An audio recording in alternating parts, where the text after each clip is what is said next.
I think that's live. Is that the little are live live, right there? friends? I think that right there Is it in the live? right corner is live. I see you guys Hello, all. down here. Hi, everyone. Welcome to, I guess this is the third, I think it's the third, Dueling Genre Productions live Google Hangout. This is a treat for all of those out there that listen to the different podcasts on Dueling Genre Network. My name is Scott Tofty. I'm representing Teenage Mutant Ninja Turtles Minute, along with Geek by Night and some other shows in the future. I'm just going to run through and introduce you to the panel down here. We have Mr. Zach Luna from Spider-Man Minute. Hi, Zach. Hey, everyone. It's Spider-Man. Get it? Never mind. I'm done. Get it? I see it. It's because you got a poster.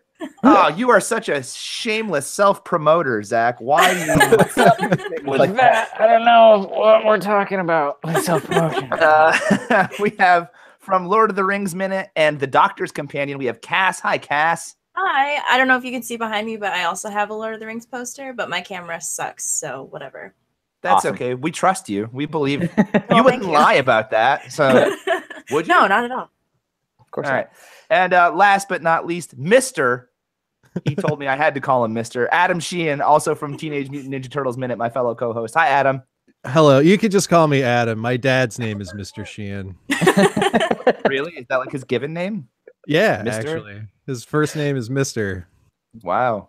That's awesome. Like Mr. Sir from Holes? That's not 2017 film. So we are here to talk about, as we've been plugging away on Twitter and Facebook and whatever other social media we can get our grubby little hands on, we are here to talk about our favorite movies of 2017, or what we might consider the best movies of 2017. I'm not exactly sure on what the end it was. What do you guys? Yeah. I don't know. I was talking to you guys down there. I was talking to you guys. Oh, you were talking directly to us. Oh, I don't know. I have been having like slight internet troubles here and there throughout. So sometimes people just turn into weird robot voices and blur on the screen, and then I can't hear them. So if we just, I assumed you said something nice. I did. If we start speaking in robot language, it's just for fun. Like, I realize it's kind of a dick move, but it might happen. Sounds good. That's fair. A chat window on YouTube over, I guess, that away that you can follow along on and type to us. And if we see anything on the chat window that is interesting, we'll mention it. If there's a movie you want us to cover, let us know. We're going to be here for, as long as it takes to get through everything. And I have a bedtime of 10, so I can stay a little past that.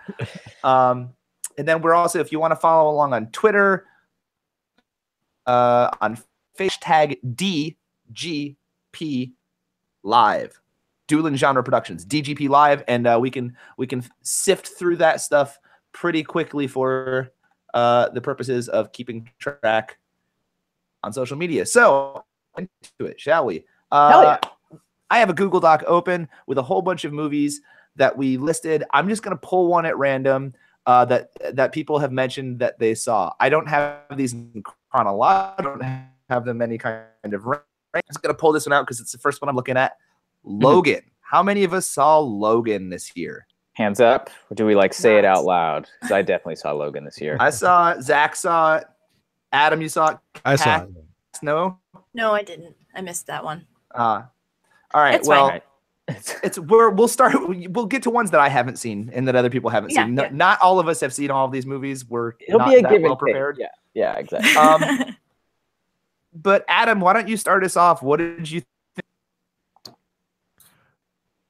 Well, I'm kind of a self-proclaimed X-Men fanatic personally, so this was something I've been looking forward to for a while. I've been looking forward to X-23 for a long time. I've been looking forward to that kind of old man Logan storyline. So it was good. It kind of took place in a different kind of future than Old Man Logan. And at first I remember being kind of disappointed by it, but then I realized just how R-rated of a movie that would have been. Yeah. Like if you've read the first Old Man Logan, it gets pretty nuts. Yeah. It's a little trickier to do that way. I'm not super familiar with those comics, but I did appreciate that they sort of tried to go way too out in left field with it. Mm-hmm. They kind of kept it so that it still fits with everything that we've seen already. Zach, what about you? What do you think? I really like Logan, actually. I was surprised by it because if you listen to my podcast, it really made no bones about the fact that I'm not super on board with a lot of the X-Men movies in the Fox universe. I feel like sometimes they pull punches, or sometimes they're attempting to do something interesting and not really going all the way with it. But I was genuinely surprised, I think, by the finality of this film. They at least had a little bit more leeway. It was like it almost took place in a pocket universe, in that sort of established reality where they're like, all right, this is an end point, and we can actually do something final with these characters where it doesn't have to like fit back into continuity later. And even a thing I appreciated in it where they kind of referenced the other movies and X-Men comic books in universe as if they were like, well, some of those things kind of happened, but not in the way that they were said. It was like a nice, like, cool way to work around that problem. And I thought it was the best performance Hugh Jackman's given probably in anything. And I really love Patrick Stewart too. So yeah, across the board, I loved it mostly. Patrick Stewart, I think, was one of the sort of unsung heroes. I guess he was probably sung a lot, but like Hugh Jackman got a lot of praise in that movie. But Patrick Stewart was like, he brought something way different to Professor X in this movie than he's done in any, even in who's it, McAvoy does it in the First Class movies. Yeah. Something totally different. He kind of has some snark, a little bit more cynicism, which is really refreshing to see. I think the word that comes to mind when I think about this movie is risk taking. Yes. Like they took some bold risks for a superhero franchise. And I guess you can, when you know that it's going to be the last outing for a number of your stars, you're sort of able to, like you said, have some finality to it, do something interesting with the characters, while at the same time setting up new characters to, I would assume at some point, maybe carry the baton. X-23 could definitely make a comeback. I would 100% watch a movie of Daphne Keane. I should say, people. Are you kidding me? Yes. Spoilers. We're going to talk about movies in detail. So if you haven't seen the movies that we're talking about, this is going to be archived on YouTube. Come back and watch it later. Yeah. Okay. Well, like, go get a snack and come back. So Cass, you don't have a choice. Well, earmuffs, Cass, earmuffs. What I really liked about the movie, and Zach touched on this too, is that X-Men is anything but linear, and you can jump around in time as much as you want in X-Men and get away with it. And the X-Men cinematic universe has been very X-Men in that way, where like we're constantly jumping around in time, and there's no like set continuity because time travel creates paradoxes. So it's been a lot of fun in that sense, and it'll be even more fun once Disney gets their hands on it. So and they can put them all together. Yes. Yeah, it's just very so X-Men. That's what I've always loved about it. It's like, this is just X-Men. So it like quality of movie, like we enjoy the movie. I think it's safe to say that we're all fans of the movie. How does it hold up as like an artistic achievement? Pretty well. I would say better than literally every other movie in that franchise, the X-Men Fox franchise. It wasn't just a popcorn film. Yeah, it wasn't just a popcorn film. It was like Mangold was like, all right, I want to make my Western, and I'm gonna, like really go for it. And it had, a sort of old Hollywood like moodiness to it, but it was very much of its time storyline. I think it holds up pretty well. I just think this like year in film particularly was so strong on the genre front that it seems crazy to me that a movie I liked as much as I liked Logan is like fairly far down the pack of like superhero movies and whatnot that I watched this year. Because I really liked that movie, but like there were just so many other good ones this year. Yeah, there was a lot. And it was a bummer. Okay, I guess maybe this will be something fun we can do. Can we give it a grade? Can we rate it out of like 5 points? Like 5 is an amazing movie. 1 is a pile of trash. I'll keep track of these as we go, so we can kind of maybe rank them at the end. All right. Is 5 enough? Do we need to go to 10? We could probably work with 5. Let's work with 5. I feel like it's easier that way. Yeah. I don't know. I would give it like at least a 3, maybe a 4. All right. Yeah. So first 3.5. 3 for Logan. Okay, so that was Zach. That wasn't Adam, but we're gonna say 3.5. Adam, what do you think? I'm sorry, I didn't hear you call a name, so I just sort of jumped in. I would give it a solid 4. I think 4. a solid 4. I would hover around 4. So let's average that out to like a 3.7 for Logan. All right, Cass, do you agree? Sure. All right, fantastic. I like your math. Yeah, it sounds checks out. Close, right? Between 3.5 and 4, it's somewhere in the middle there. It's close, right? Come on. It works. I'm a music teacher. I do math. I can do up to 4 at least. 4 is where I live, man. 4 is my bread and butter. 4 over 4. All right. Let's go in a different direction. Anything else to say about Logan? Daphne Keene's great. I just want to reiterate that. Yeah. Like, it's the price of admission is worth it just to see her like kick some ass. Like, it was beautiful. I like how they Agreed. did Caliban too. That was fun. Caliban was real cool. Yeah. Caliban was great. Oh yeah, that's right. Forgot. Yeah, and I like the whole Lost Boys vibe at the end too. Mm-hmm. And like turning the T into an X. Oh boy. Yeah. How come it like no one in real life has tree houses as cool as kids in movies? Can we just like come on? Especially not X-Men kids in movies. Right? Yeah. I don't know. Mutant powers and cool fort. It's Not like my fair. mutant power is building tree houses. I hear you guys need someone on your team. That guy's every movie. Yeah. Regardless of whether there's other mutants in those movies, there's just, the treehouse guy who he's like, hey, I can help set you guys up, Swiss Family Robinson style. That's funny. It'll be a Could be blast. worse. You could be Gold Balls if you guys read the X-Men comics. There's this guy who can just summon these gold bouncy balls. Like that's all he does. That seems practical. At I all feel like times. there should be more mutants like that. Like, it's a little too handy that most mutants have a superpower that's useful. I feel like a lot of like mutant powers would just, by the luck of the draw, you would get awful ones. Just like, like I get my mutant power is really bad acne. It's like, welcome to the X-Men. Violently erupting pustules. Ew. Yeah, like- we're gonna lose viewers. I can turn my fingernails purple, but that's it. Yeah, you're gonna get some duds here and there. Sharp. They don't. I want to say hi to Gary Roby and MC Edrock in the chat, hanging out with us. Hello, guys. If you have Hello. anything you want to say, chime in, and we'll be happy. There's a little bit of a delay, so apologize if we sail past the point. Yeah. Without hearing what you have to say. Hello. What should be another movie? Did we clear the board on Logan there? I think we should. Yeah, I think we're good with Logan. I wanted to bring up one that Cass saw, and I don't know if anyone else saw this, but I'm really intrigued by this movie. So, Cass, I'm going to give you a solo shot now. All right. This is your Billie Jean moment. This is your time to shine. All right. Can we talk about The Shape of Water? You saw this one? Yes, I did. All right. Please. I'm ogling the previews for this movie. I'm dying to see it. I haven't gotten out to. Has anyone else seen it? I've seen it. haven't. Yeah. Zach, okay, cool. so Cass and Zach, this is all you two, okay? Cass, go ahead. This movie's been on my radar, I think, since the teaser dropped. I haven't seen a lot of Guillermo del Toro movies. I'm not a big horror person. So a lot of his earlier stuff I've kind of skipped just because I can't handle scary stuff.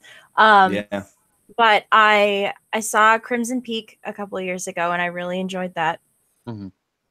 And The Shape of Water intrigued me because from the very first teaser, it was like a fairy tale, and then that's what the movie ended up being, back to front. I was surprised at how whimsical it was in a certain way. Like, I was expecting it to go much darker than it did. It did go to dark places, but he pulled up just in time for me to not be super uncomfortable. There's a scene with the main antagonist and the main character, who is mute, and he basically threatens bodily harm. That was kind of like, ugh, but I'm really glad they didn't go to a place where it was just it would throw me out of the movie. Right. I really enjoyed the tone of it and the I don't know, just I really liked everything about it. I wouldn't say that it was the best movie I've seen this year, but I'm really glad that I got to see it in theaters and support it. I might say it's the best movie I saw this year. Oh, nice. Yeah. I praise. Yeah, well, I mean, similar to Cass, it was on my radar from very early on, and this is so my type of bag of a movie.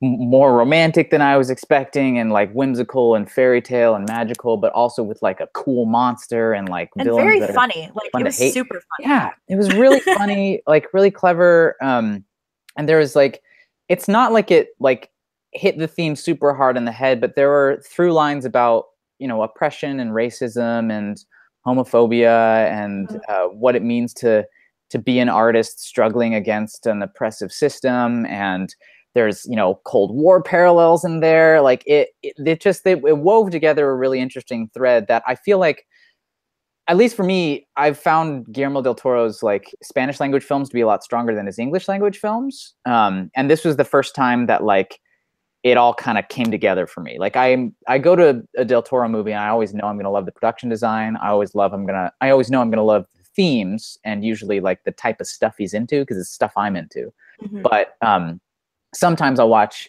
an English language Del Toro and kind of be like, it was great, but maybe we're just kind of touching on the surface of some of these things. But like this movie, I mean, it's straight up, you know, it's a love story. It's rated R. It's not like they shy away from certain things that you would expect that you might shy away from in like a PG version of this type of story. Like it was just this like honest human thing, just not with humans, because there's something beautiful about monsters. That's something, a fascination I have that Del Toro also shares, the idea that like monsters are about, you know, the things that like society tells us to shun or whatnot, and he thinks they're beautiful, and I think that's wonderful. And this is a film that there's more like humor and dancing in this than I expected, you know. Yes, and I was not expecting the dancing.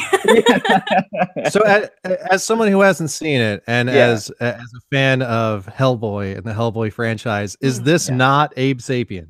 It's not. No, it's not. But it is. You could absolutely read it that way if you want, as like a Abe Sapien origin or something. Even though, isn't he supposed to have? Abe is supposed to have like first been discovered around like Abraham Lincoln's death, so he should be from like the Civil War era. Whereas this is a 1940s? Wait, no, 1960s film. So the timelines don't really match up, but clearly. People are always going to want to make that comparison just in terms of it's Del Toro and it's Doug Jones again. Right.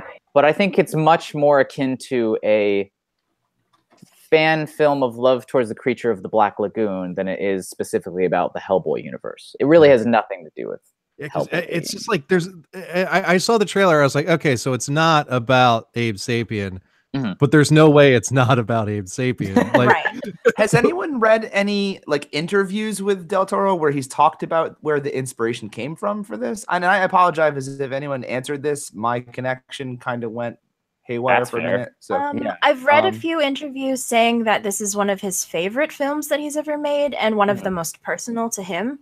Yeah. I'm not entirely sure if like that's the answer that you're looking for, but I haven't seen a whole lot as to where he gets his ideas from. Yeah, I think it's the Abe Sapien connection is strong because when Mignola made Abe Sapien, it was kind of a love letter to Creature of the Black Lagoon, and when Del Toro made this film, it was kind of a love letter to Creature of the Black Lagoon. So they're going to be on parallel tracks, but I think it's more. But there's also the convergent evolution than direct. Influence there. Yeah. There's also the parallel that Del Toro did direct Hellboy. Yeah. So it's not like he's not aware. And it is the same guy in the fish suit. So the same guy in the suit. Yeah. Well, yeah. That makes it even stronger. Right. Yeah. Who was the actor in the one suit? day on set, they were like, is it Doug Jones? Okay. Yeah. It's Doug I feel like one day on set, they must have been like, I feel like I'm having deja vu. Did we do this before? I feel like we've done a giant Fishman movie before. Did we already do this? Yeah, I thought there was enough of a difference between this character and Abe. I mean, he's not a like erudite, learned type of creature. The sort of like the best praise I've heard from this film was I watched it the other night with my girlfriend Bethany, and she kind of like looked at me afterward, and she was like, "When I watched the trailer for this movie, I had very high hopes for it, and it was exactly the movie I hoped that trailer would deliver. Like nothing was like betrayed or like, you know, kind of crazy out of the blue. It was just this like earnest, beautiful little thing. And the other thing that's I keeps, you know, boggling my mind is that they made this movie for $20 million, and it looks like it looks like they spent hundreds of millions of dollars on it. And it's all like, there's interviews with Del Toro about like how much he loved this project and how much he planned it out, that it was like in between shooting The Strain, that television show he was a producer of, they reused sets from that so that he could like, you know, get in there like in the months when they weren't shooting the TV show, but they still had the sets. They could shoot scenes from the movie in there, and that like certain elaborate sequences underwater, they just shot dry for wet, which is that like you shoot everything on like overcranked. You shoot scenes in a dry environment, but you light it as though it's underwater, and you have wind and fans in effect blowing at the people, and then you overcrank the footage so that it plays in slightly slow motion. Yeah, and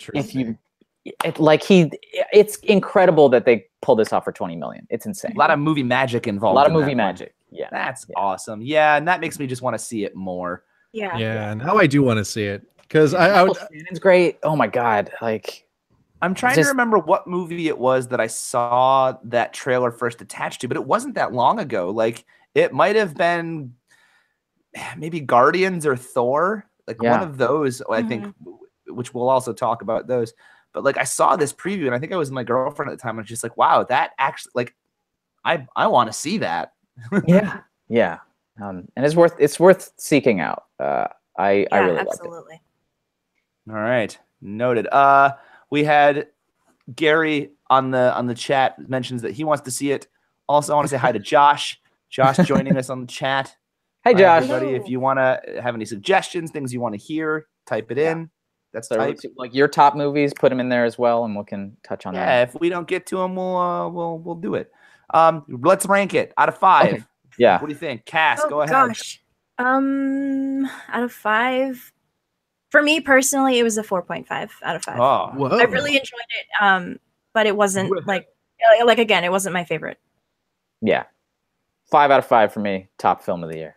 All right, so we're gonna rank that one in. My math is gonna pop back in. We're gonna go for a 4.7, a solid 4.7 on that one. Okay. To be fair, I think I'm gonna give a lot of 5s in this discussion because I have been drinking. Look, we are not accountable. What you dare drink on air, sir? But that's what we do. We're nerds. We like things, you know. Hell yeah, we do. That's what happens? Yeah, it's better than the alternative. Yeah. Drinking alone. True. Yeah. Okay. Oh, this doesn't count as drinking alone? Awesome. We're all drinking together virtually. Technicalities. Maybe we have friends on the chat who are of age who are enjoying a beverage with us. We're all on the up and up. It's legal. It's fine. We're allowed. Sure. It's a Monday night. Who cares? We don't have anything to do tomorrow except work. So 4.7 for Shape of Water. Let's pick another movie, shall we? Yeah. Let's get one that I think a lot of us have seen. Let's jump right into Guardians of the Galaxy 2. We'll hit a big one at the top. Guardians of the Galaxy 2, who's seen it? Yep, I saw it. Everybody? Across the board? All right. Across the board. Zach, you want to start us off? Yeah, sure. I love this movie. I don't think I was quite as hot on it as a lot of people have been this year, but in terms of like a big budget property that was, done with a personal touch, I think this film was gorgeously rendered, and you can tell how much that James Gunn put into it in terms of like the themes about fatherhood and creativity and self-sacrifice and stuff like that. Like the moment that just stands out to me so much in that film, besides like the big reveal where Peter just starts shooting, like I love that. Just the bit where he finds out about his creative powers and just says, "I'm gonna make some weird shit." That feels like that was transplanted from the moment that like Kevin Feige brought James Gunn on board and was like, "No, seriously, like I love that movie Super," which he said in an interview. He's like, he saw the movie Super and was like, "We got to get that James Gunn guy on board." And was like, "You can do Guardians of the Galaxy however you want." I can just feel the like James Gunn straight up being like, "I'm gonna make some weird shit." Yeah, because that's basically giving him that power. It's like whatever you can imagine. We have Marvel money. We'll do it. We'll do whatever you want. It's about using that the power to create your own world responsibly. I thought it was beautiful. Other takes on Guardians? Adam, I feel like we got robbed a Skeletor reference in that movie. I'm a big Skeletor fan. I'm pretty sure Skeletor is my favorite fictional character of all time. Now wait a minute though. Interesting. wasn't Peter abducted from Earth before Skeletor was a thing, though? Ooh. There was that moment where he was like, I'm gonna make a huge Skeletor. I was like, oh my god, he's gonna do a Skeletor. Like we're gonna get to see the giant space Skeletor. And then in the end, it was Pac-Man. And like while that was really awesome, I also was like, man, that could have been Skeletor, and that could have been amazing. That's gonna take a half point off. I can tell. That's gonna, take the ranking. I was robbed a giant Skeletor. That's funny. I actually did not enjoy this movie as much as I thought I was going to. Oh no! I'm sorry. I think it suffered a We little welcome bit all views here. No, well, I appreciate that because I saw it a couple weeks after it came out, and normally I like to see Marvel movies like the weekend that they come out as much as possible. I think it was a little overhyped for me, and I think it suffered from comparison because I loved the first one, and I think the first one is. Like it's almost like lightning in a bottle, that first Guardians of the Galaxy movie. And I think he was trying to recapture that in a way that I wasn't jiving with. That said, I loved the stuff we got with Gamora and Nebula. That's like my jam. So I like sibling rivalry stories, which is a hint as to what my favorite movie of the year was.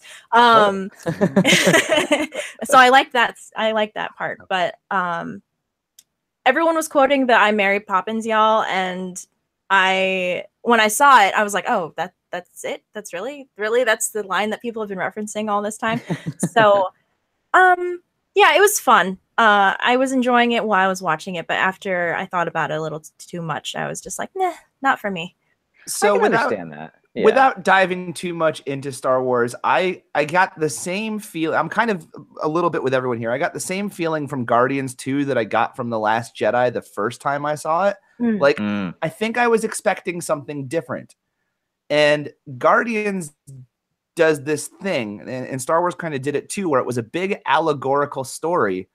But the way it does it is so far from what you would expect or what you'd think a big blockbuster would do. Like they did this big like father figure arc that is just, it's kind of heart-wrenching, but it's so draped in metaphor and all these other kind of feelings. It's like the first one didn't quite have all that. So when you take the second movie and you tell that kind of story and you're telling really an emotional story, a very small story, sort of set on a big scale, it really threw me the first time. And it took a little bit of thinking to realize I enjoyed the movie. I definitely don't think it was as good as the first one. Yeah. I think it might be as good as the first one in different ways. And the ways the first one was good landed on me a lot better, I guess. Like when I've been like reading like discussions or like analysis of Guardians 2, there's like a lot there that I really respect. And in terms of like the development of theme and character and being honest with these people as people, even though they're not all humans.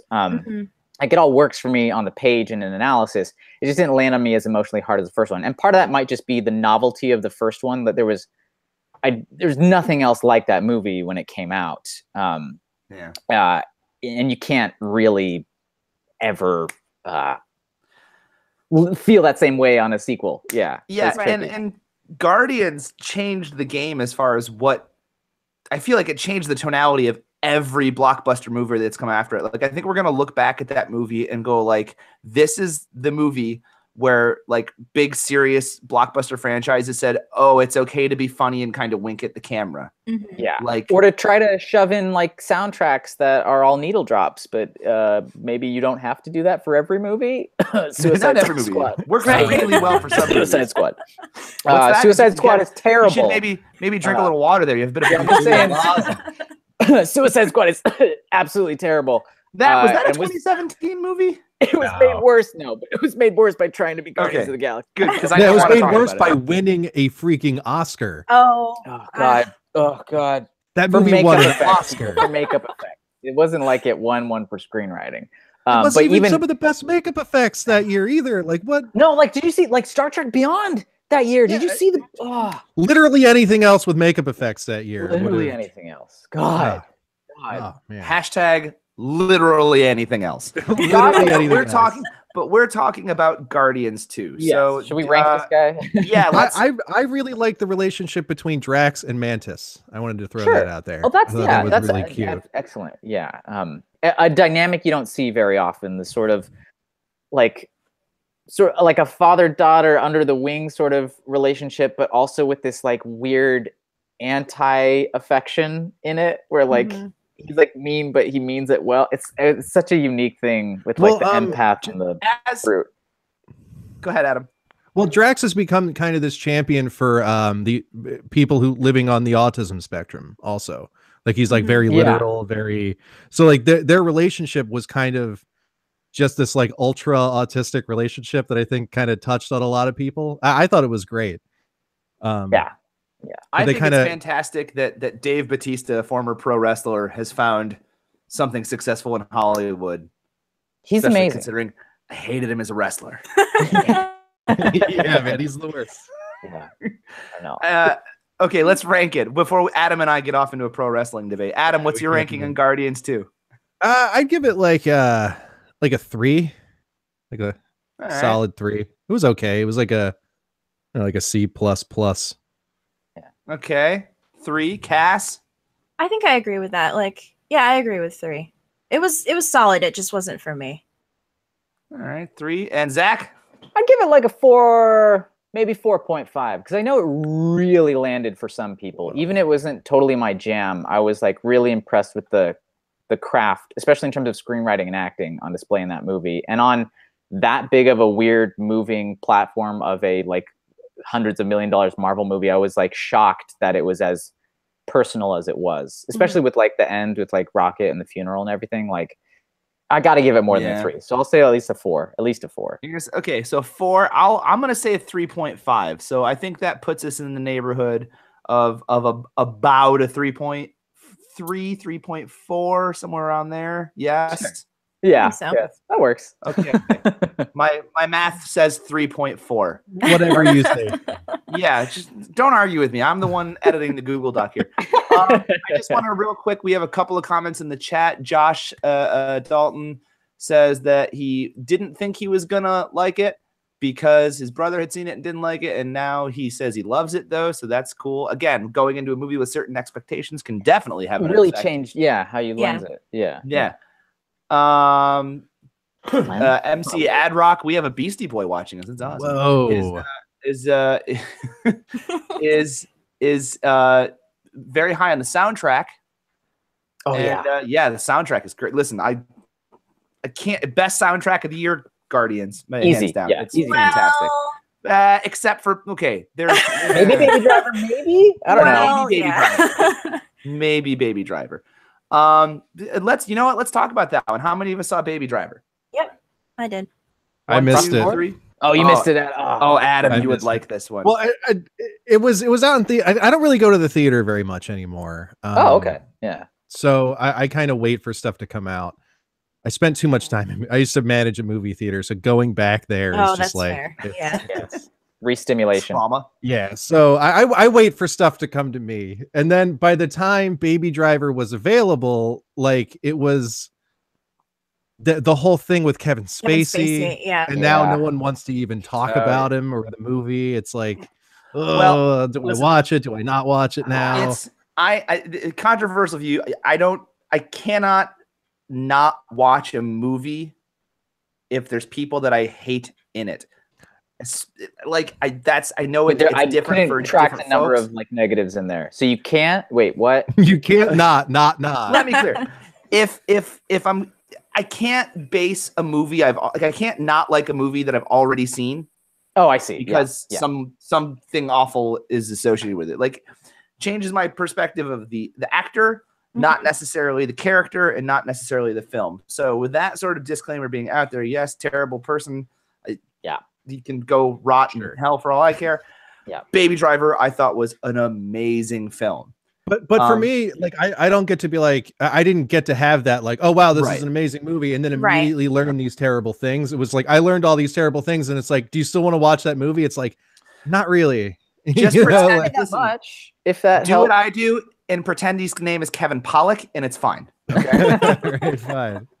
I we also just think get it might an algorithm be to replace it with Nicolas Cage and Yeah, just sure. like Yeah. Oh my god. Just put Christopher Plummer and everything now. Zach, what were you There you saying? I was just saying it might help with the fact that like he's a pretty bad character for Yeah. majority of that movie. So it doesn't True. really hurt. I mean, like it'll feel gross in terms of like, oh, is he getting some money from me getting this DVD? But it won't feel Yeah. gross in terms of like, oh, this character I felt very warmly towards is now a terrible person. He's already a terrible person in the movie. Right. Yeah.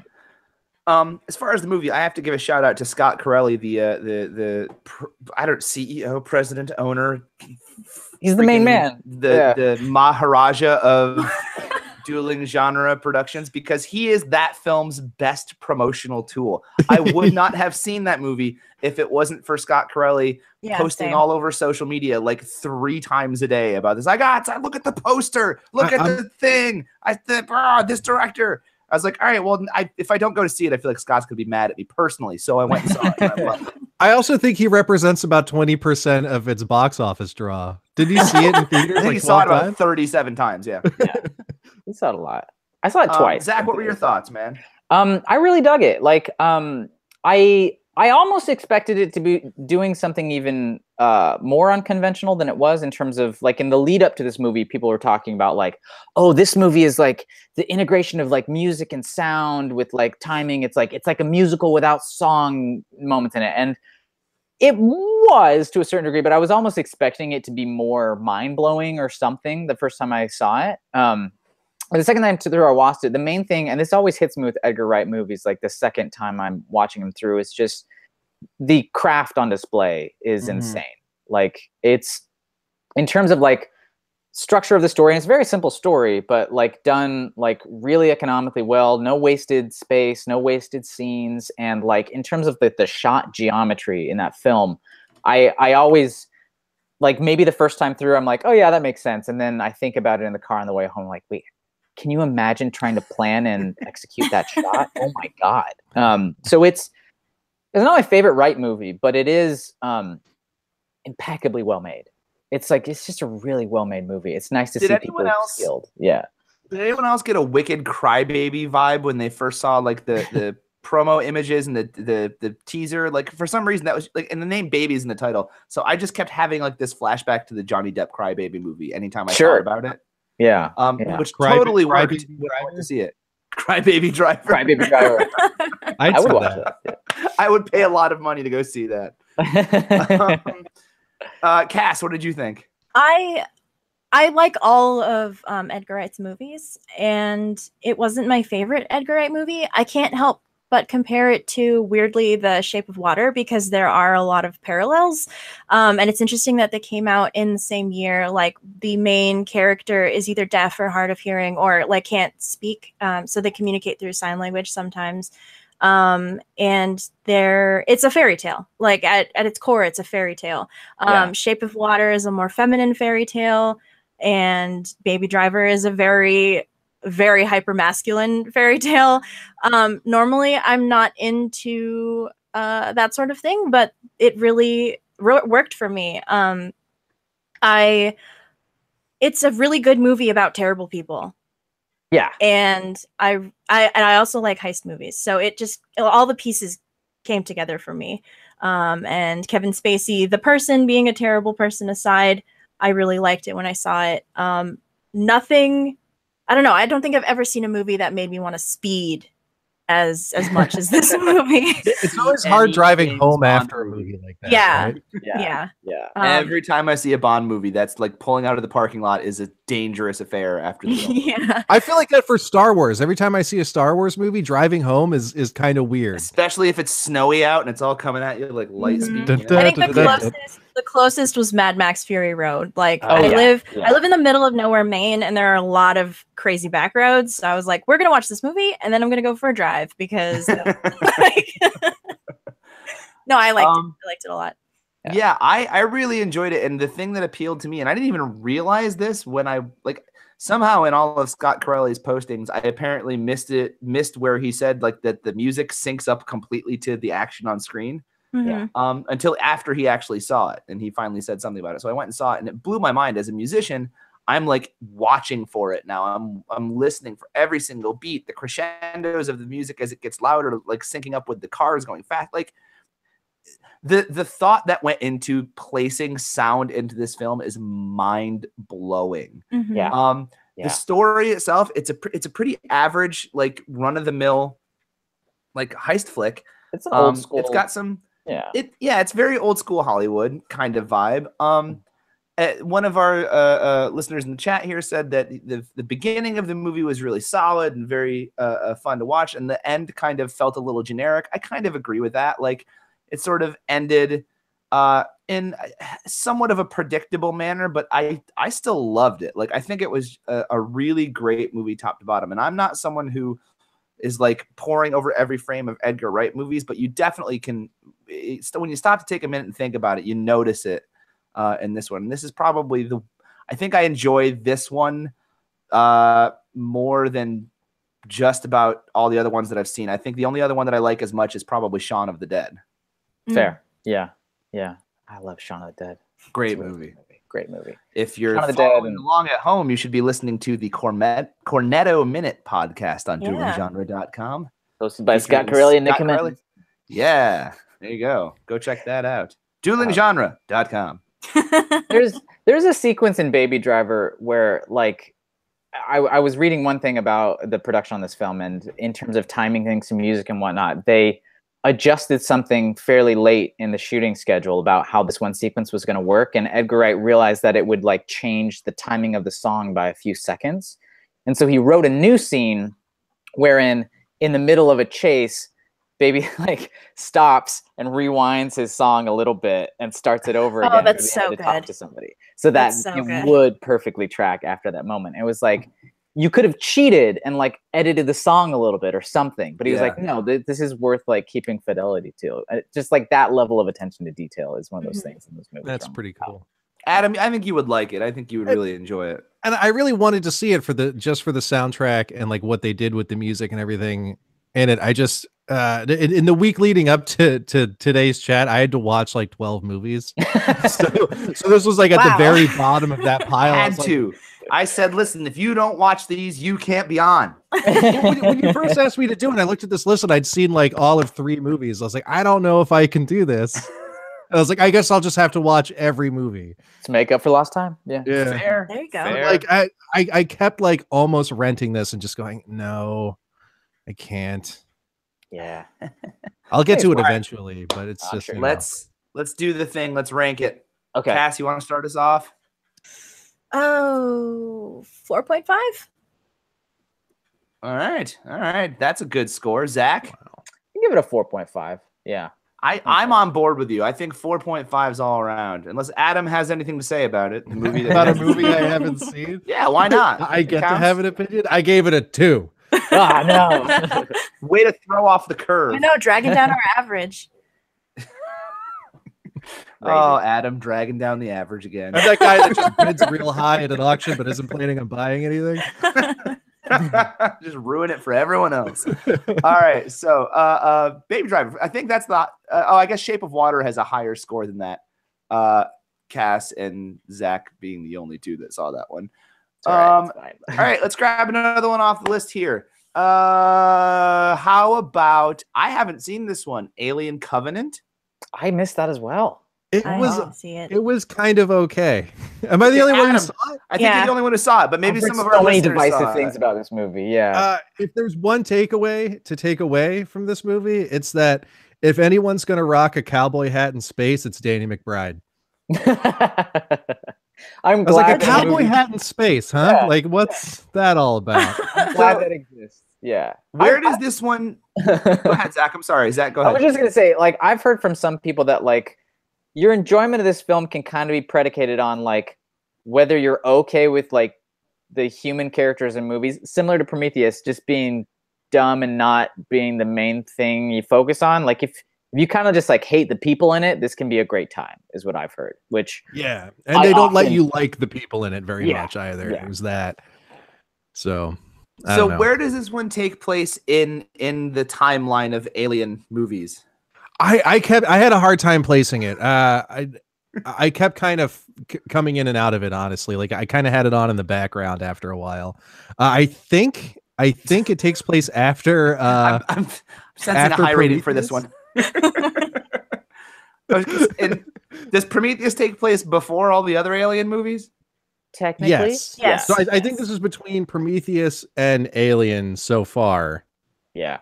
Okay. Yeah. So Yeah, still before Alien. So is it like a direct sequel to Prometheus, or is it like now that I'm thinking about it, it's kind of a direct sequel of Prometheus. It's still a prequel to Alien, but yeah, I didn't really like it very much. I love Alien. I mean, that's one of my favorite movies, but this just it kind of was. I felt the same way I felt about Prometheus. I didn't like Prometheus very much either. I thought it was too long. It just kind of dragged and dragged. Michael Fassbender, however, amazing. Amazing performance from Michael Fassbender, but like surrounded by this not great movie. Yeah, or at least not your cup of tea. So here's what I'm gonna do for this one. I'm gonna ask on our Google chat up on my other computer here to give us their ratings out of 5. Those of you that have seen Alien Covenant. I don't feel it's fair to just base it on only Adam. Not that I don't value your club is going to kill me if we give a bad rating to Alien Covenant. In Adam, appreciate a little bit more. All right, Adam. Adam, give us your rating. I'd give it like a 2.8. Like, ouch. It's watchable. It's not something I'd watch again. Okay. I'm gonna give it a 6. See, I'm one of those weird people that enjoyed Prometheus, so I'm wondering if I would like it more. I don't know. There is so much dumb stuff in Prometheus, but so much more interesting stuff that I kind of like. Well, I can't be mad at that movie. Mm-hmm. Yeah. 1.5. So if this is a similar approach, I can totally get being like, this is like a dumb movie, but with some nice high points. But I would probably see it as like a movie full of high points. I don't know. We'll see. I will definitely like watch that in the weeks after this podcast. And yeah, I'm definitely a glass half empty kind of film critic, I guess you could say. Fair enough. Scott Corelli does. I used to write for Geek Show for a very brief time. I just wasn't very nice to a lot of movies. Those are my projectionist days. I'm a lot angrier back then. On this merchandise you can purchase at Dueling Genre. We have a TeePublic store or something. I don't know. If you want pictures of Scott on your shirt, you can get pictures of Scott on your shirt. That's the person mentioned in the last anecdote. I don't know if this ever helped, but thought I should wear the shirt. Well, I guess we got a couple votes in the group chat or whatever we call that thing. Should we nail down a score for this movie that none of us saw? It looks like a 2.5, 2 something. 2.5? All right. There's a 3 and there's a 1.5. What do your music teacher maths say, Scott? What should we land on? Oh, did he disappear? Uh-oh. No. Maybe I can't see him. Scott's frozen on my screen in a big stupid grin. He's smiling. He's smiling broadly and having a great time. I think he's back. I'm here. Sorry, I had internet. He is doing stuff, but I'm here. Hi, can you hear me now? Yes. I thought you froze, and this is how we found out you were a robot. Must reboot the system. No, I'm looking at Thomas's 3 and MC Adrock's 1.5, and if I combine that with Adam's 2.8, I think that puts us at like a 2.3 for Alien Covenant. Oh, nice. Whoa. So God, I don't like being like the only one who saw something. Can this not happen? Maybe the best of. We'll work on that in the future. Yeah. Well, I'm listening now. You're a robot. Uh-oh. And I think our Scott is down. Oh no. All right. I'm here. Am I here? Yes, you're here now. Now you're here. You are here. Yeah. I'm getting flashbacks of our Bandit interviews, Scott. Well, should we talk more divisive, big budget sci-fi sequel stuff? Like, there's a film that came out called Blade Runner 2049. And we're missing Scott here, but I watched that last night, actually. Oh my God! Well, what were your thoughts? Am I back? Adam? You're kind of back. Yeah, you got booted, but you're like back in. Me. Keep going. We're talking Blade Runner 2049. Why not? Great. Let's go for it. Go for it. Yeah. So this is very fresh in your mind, Adam. What do you think of the film? Blade Runner is one of my favorite movies of all time. Oh, really? Oh, wow. In my top 5. I absolutely love that movie.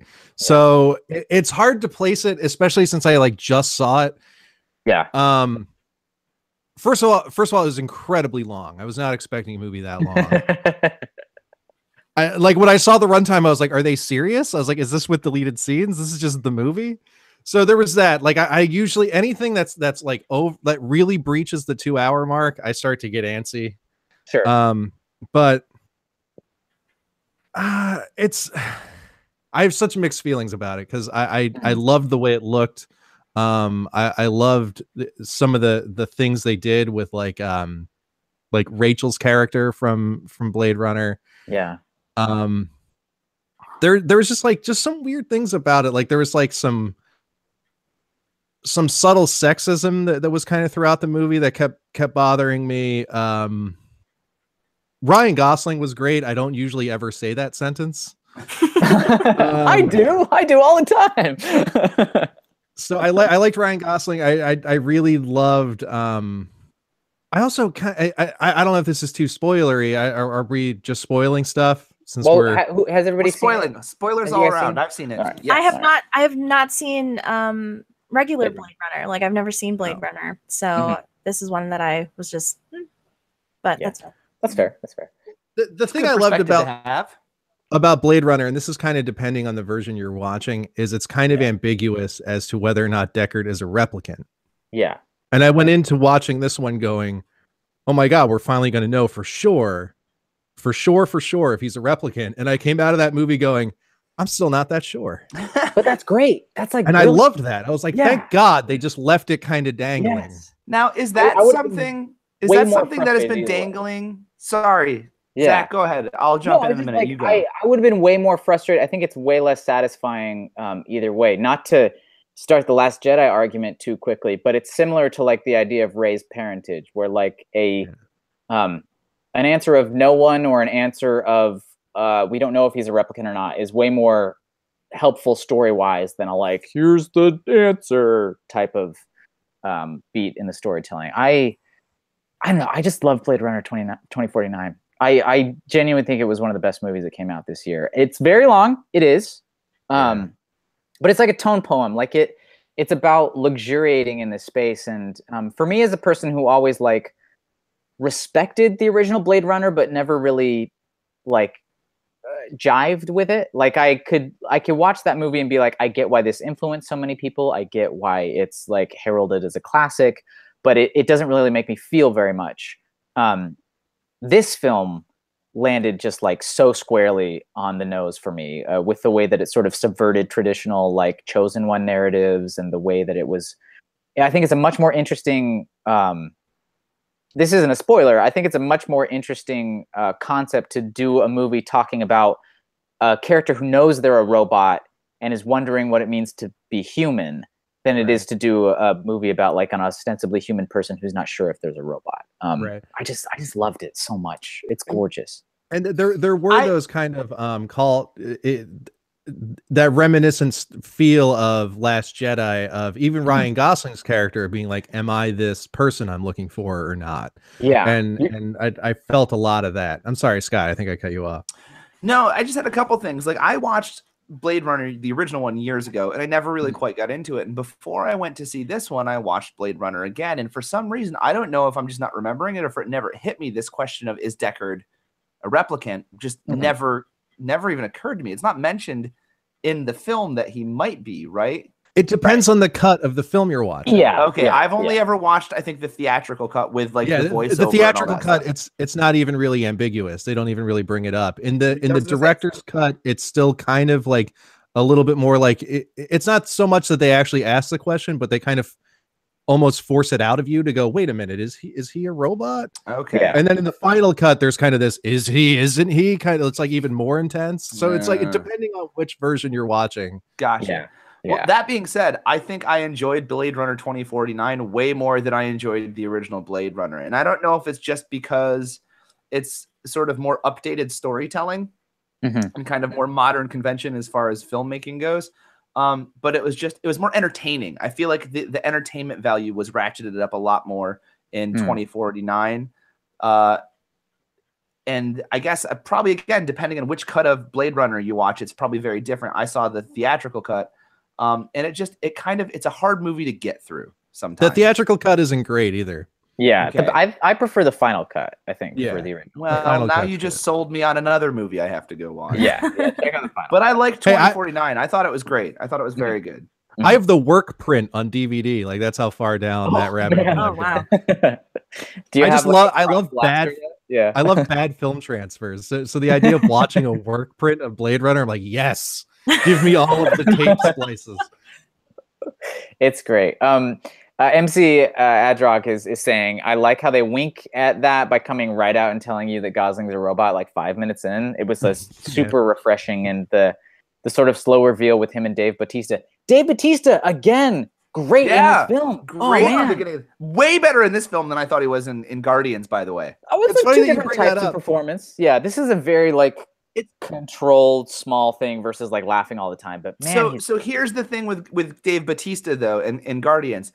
First Guardians of the Galaxy, my opinion was that he just can't act. They gave him a character who has no feelings because Dave Bautista is just a big guy who can't act. No. I saw him in this movie and I was like, oh my God, he's actually like subtle and like nuanced and very good. He's amazing. It's still like giant.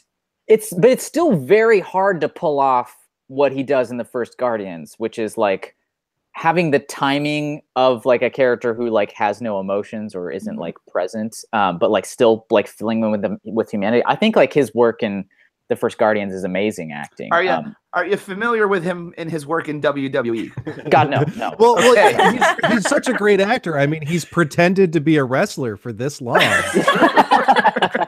The other thing, and I had to wait a minute.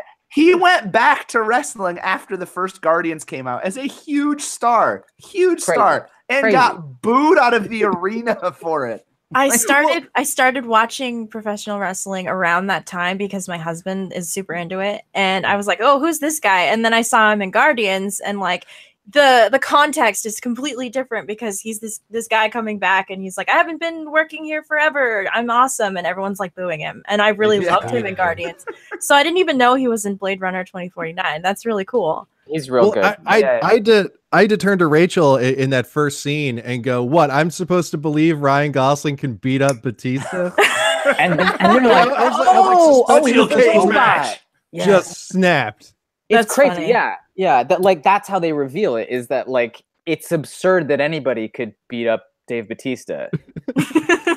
Why do you need to make a replicant that's so buff? Is my question. If they're all as strong, they're already a super strong robot. Aesthetics. I don't know. Maybe you have some replicants that are like more suited to like specifically lifting things, and maybe they're even more durable and they build them up. I don't know. It doesn't matter.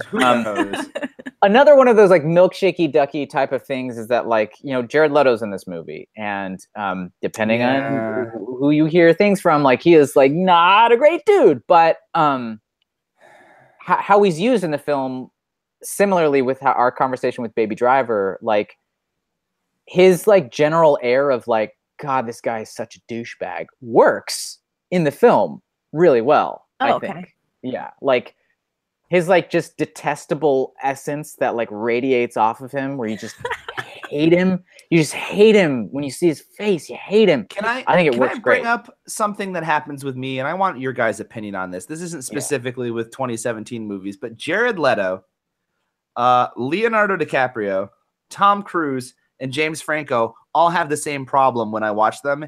It's that I can't not see the actor.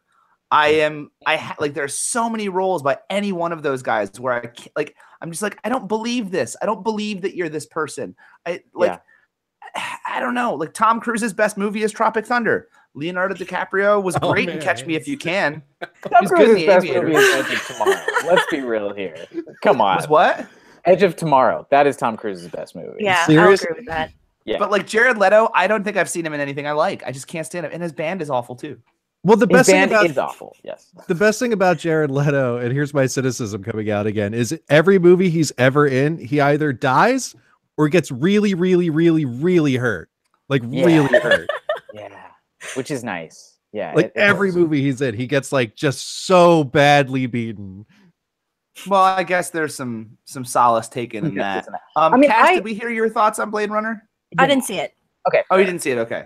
That's right. I came in late to this conversation. With the thing of like not being able to not see the actor thing, like I always kind of like have this extra like empathetic response there, where it's like, well, I work as a professional actor and I'm trying to do this stuff, and like if you take a couple roles that like make you instantly recognizable as you, that's not really your fault. But a thing that I've landed on like in more recent years is the idea that like I don't think naturalism and like buying that a person is not themselves is the be all end all of acting. Like sometimes just the craft on display in terms of like your scene work and like connecting to your partner in the moment, and like your overall arc in the emotional arc in the film is enough for me to like commend your performance, even if I can't ever believe that you're not you actor that I know from the TV,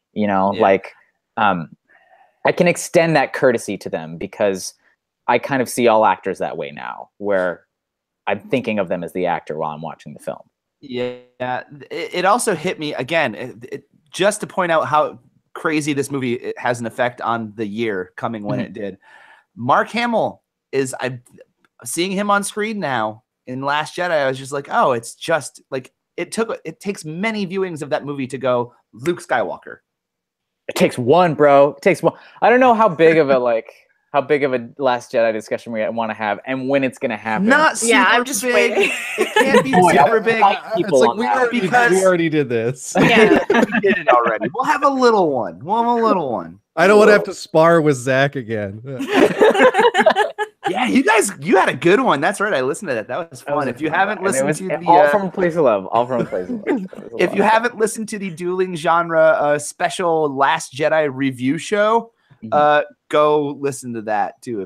If we don't get into it enough for you here, go there and that is on Patreon, so you'll have to. No, you have to pay. On Patreon. Yeah. Duelinggenre.com/support. Give us your money. Yes. Gary really liked that episode, he said. Thank you, Gary. And a couple people had a lot to say about what I just said about seeing the actor and what you said, Zach, saying that Disaster Artist might have fixed that for James Franco. I really want to see that. I keep hearing it's amazing that movie just won awards, and it's literally a movie about the worst movie ever. Like, I just think the meta of that is insane. It's crazy. We could go into a discussion of that right after this if you want. If we want to rank Blade Runner and go. I haven't seen it, but if everyone else has seen it, I'm down. Let's talk about Blade Runner ranking. The Disaster All right, let's do Blade Runner first, and then we'll do Disaster Artist. Yeah. Blade Runner ranking. Zach, go. 5 out of 5. Done. 5. Okay. Whoa. Adam. I'd give it a 4. 4. Okay. Like I liked it, but there was too many weird little things that I didn't like about it. Like the hologram wife kept bothering me. Oh, that's the best part of the movie, bro. Oh god. And there was. Hang on, let's talk about that because that's worth talking about. Thank you, Mick. Adrak. Yeah. I liked the whole Pinocchio aspect, and they keep harkening back to Pinocchio. Which, if you're making a robot movie, you've got to have your Pinocchio references. You got to put them in there. It's like it's in your contract. But there was still like there were these weird like I kept like going in my head and going like, this is kind of sexist in a little bit, isn't it? Like the whole kind of like breeding aspect of it kind of bothered me a little bit. Like you're only human if you're breeding kind of bothered me a little bit. Yeah. Because to me, the replicants, I've always been like, I mean, if it's for all intents and purposes human, then they're human. But then they're like, oh, well, only if you can breed. And it's like, well, wait a minute. Now, I know plenty of humans who don't. Huh. Right. So does that make them less human? Yeah. Yeah, as far as I want to talk about like the holographic wife thing that happens in Blade Runner. So Cass, you haven't seen it, correct? So just as a little context, there's like this future operating system that projects holographic characters that are very lifelike. They have personalities, and the replicant Ryan Gosling has a holographic wife that projects when he comes home to his apartment, and he has like a relationship with her and can like take her with him and places like this.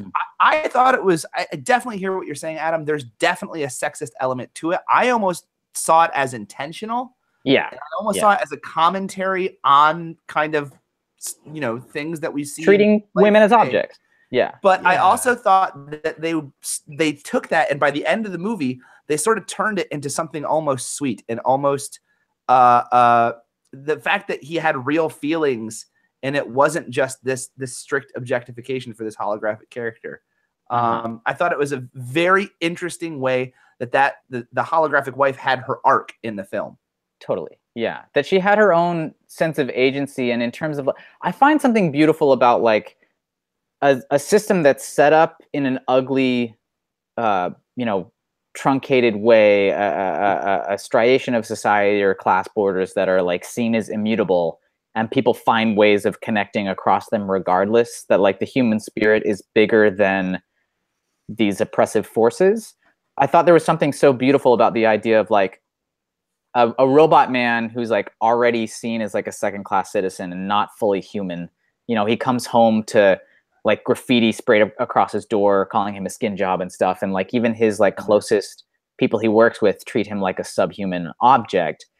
And that like they have created this lower class of people who don't even have a physical self. Yeah. As like a stand-in, you know, like subjugated person for those robots to interact with. And they still forge a human connection regardless. And like that moment where there's a bit about like you have, you know, the operating system in your house that allows you to project this like this bodiless person.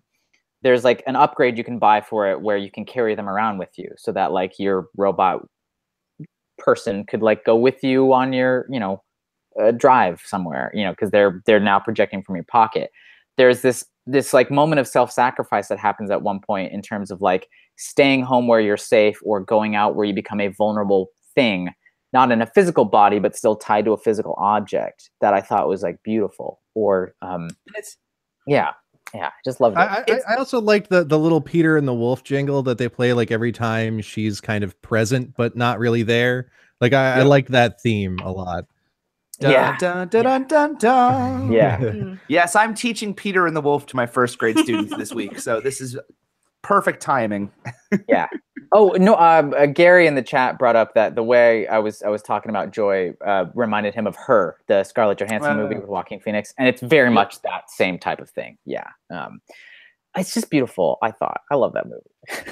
And not every character and not every situation in the movie is going to be inherently on the up and up and likable, and like. There's something to be said for exploring sort of the seedier side of things and acknowledging it, you know? Yeah. So Adam says 4 for Blade Runner. Yeah. Let's move it on down. Zach, what did you say? I'd say 5. Yeah. My one caveat is that like I wish there was better diversity and representation in this film. But I think it's a beautifully well rendered film that I don't want to like take off huge points for that. But like, especially because it kind of is about diversity. Yeah. And there wasn't any. Yeah, I didn't realize that till you just said it. Yeah, that kind of bothered me. Yeah, I saw a lot of backlash online regarding the diversity issue because like it's all correct me if I'm wrong, it's all like Asian influence, but there were no Asian people in the movie. So that's kind of like a red flag for me. I am interested in seeing it because I like science fiction that questions what it means to be human, and the fact that the main character is like a robot and he has a holographic wife. That's kind of cool. So yeah, it's like an original sin from the first Blade Runner that I was hoping they would fix, but they didn't. But I can't really hold it against them. I don't know. I'm gonna go ahead and give this one like a 3.8. Like I didn't quite love it as much as I wanted to, but it was still a darn good movie. I'm too fresh off of it. I feel like if I saw it again, I'd put it at like a 3.5. Right, but I'll keep the 4. This along with 37 other movies like yesterday. Right? Yeah, I watched this the same week I watched Alien Covenant. I also watched this and Dunkirk back to back. Oh my god! Yeah, that was last night. Was difficult to sleep. I'll say that. So let's call Blade Runner a 4.4. It's up there on the list. Okay, and we were gonna go into how many of us saw Disaster Artist. I did. I haven't seen it yet. I haven't seen it. I really hope that because it's won an award now that they expand the theatrical run of it, because I really want to see it. Yeah, some of my participations in this. I'll say a quick piece on it because I don't think it's worth getting into a big discussion if I'm the only person who's seen it. But a lot of my like knowledge of the films that came out this year, I have to put the caveat on it of that like. I live in Los Angeles. When they do a limited release of a movie, it's always here. So I don't have those access problems. So like full caveat, I don't expect most people to have seen all of the films that I saw this year. And I also am in the voting body of an awards ceremony. Like I have to vote on the SAG Awards in a couple weeks. So like I get free screeners and stuff. So I've seen a lot of movies this year, but I know that access wasn't everybody. So I've seen The Disaster Artist 3 times at this point. And most people can't have seen it once, and that's not like on them not getting out of the movies enough. I think it's a really earnest, beautiful movie about why people even try to make things in the sense of like it's not just a movie about a goofy guy making a movie. Gary's asking if you should see The Room before I see The Disaster Artist. I would recommend it, but I don't think it's necessary. They kind of build it with enough context for The Room that you don't have to have seen it before, but you can only see The Room with no knowledge once, and I think it's better to see that first before you see how they made it. So I would recommend seeing The Room first. But having said that, I think the movie is like it's like a 9 out of 10 flick for most of the running time, and then I think it stumbles a bit at the very end, which is why I have some reservations about it. But great performances across the board. It's a really beautiful film, and like the Hollywood shill that I am, I always feel like a sucker for movies that are about making movies. I loved La La Land the other year. I loved The Disaster Artist this year. Literally just today, some like allegations against James Franco came out about sexual misconduct. So again, I'm feeling awkward about. I literally did 120 episodes of a podcast talking about how much I like his work, and how much I appreciate what he tries to do as an artist. This film especially, I think it's great. I don't know how to process the today feelings on it. But the time that I watched it, the 3 times I saw it, it was genuinely moving. I think the interaction between the brothers is a layer of intimacy that most movies don't have. And it's really well made other than the final moment. So I think that's all I'll say. Maybe I'll give it a 4. You're going to give it a low vote with a 4. Yeah, low vote with a 4. Yeah. There are a lot of good movies this year, man. And that's fine. Yeah. I did have the privilege as a projectionist to run a midnight show of The Room one time. Oh man. That was a nightmare, let me tell you. Well, we never got a print of the movie, and it got to the day of the show, and I'm emailing the distributor going, "Hey, we still don't have a print." And I got an email back that I swear to God, just based on how it was written, it had to have been from Tommy Wiseau himself, because it was like all bad English, telling me to basically go out and rent the DVD. So I was like, wow. Okay, I guess I'm going out and renting the DVD. That was fun. Gee willikers. Did it like fix itself on time? Like, were you able to like get it to work? Or I got it on the screen. I mean, I got some complaints afterwards that I showed them a DVD, but you know, I was like right to Tommy Wiseau, because that's on him. It is also worth it they do a section of the film where because in terms of like making a movie about making The Room, they had to shoot scenes where they were shooting the scenes in the movie The Room. Mm-hmm. And so they were actually shooting them while they were shooting those scenes about shooting The Room. There's a section of the movie where they play the footage side by side of like the recreation they did and the actual scenes from The Room. And it is surreal and beautiful and crazy. That's awesome. I want to see that version of The Room, if they could cut the whole thing together. Right. Yeah. Yeah. That would be worth seeing. So yeah, maybe a 4 for that one. Scott, welcome back. I'm back. I know. Scott. I'm sorry. No worries. So I heard that a 4 for Disaster Artist, right? Yes. Yeah, let's land there. Why not? Did we? I don't even know if I put that one in the list. That's all right. Disaster Artist. It gets a 4. That's a pretty high score. I'll take it. Any listeners that want to comment on Disaster Artist? I'd love to hear your ideas of what it should be rated. Yeah, if you guys have some ratings, if you've seen it, but I don't think many people have seen it at this point, so it's a little tricky. Let's get another one that I think all of us have seen. How about Thor Ragnarok? Oh, yes. I know this is like a tent pole, and this is what everyone came for. Yep. Yeah, hell yeah. Oh, man. All right, Cass, start us off. Why don't you? Okay, so I'm going to disclaimer this by saying that Thor is my favorite superhero. It's my favorite Marvel franchise, and this was one of my favorite movies of the year. This was like the movie I was waiting for all year, and knocked it out of the park. I really want to watch all the other movies that Taika Waititi has ever made. Oh my god, he's so good. I like. What are the other movies that What We he's Do in made? the Shadows has been on my radar for a while. I love that movie. Is it Boy? Boy, and then Hunt for the Wilder People is his other one. I haven't heard of the other two, but What We Do in the Shadows has been on my radar for a while, and from what I understand, it's like a mockumentary about like vampires and their day-to-day like slice of life kind of stuff. It is maybe my favorite comedy of like the last 5 years. What We Do in the Shadows. Because I really love that movie. I really like his sense of humor and what he brought to the Thor franchise. Like it was like a breath of fresh air. Mm-hmm. I really enjoyed. I don't know. There's so many good things about this movie. Also because I'm the Lord of the Rings person, like Cate Blanchett killed it. Yes. Carl Urban killed it. Just so much good. I could go on and on, but I know we don't have that sort of time. So that's like a solid 5 for me. I'm just going to get it out of the way right now. Okay, perfect. There we go. Zach.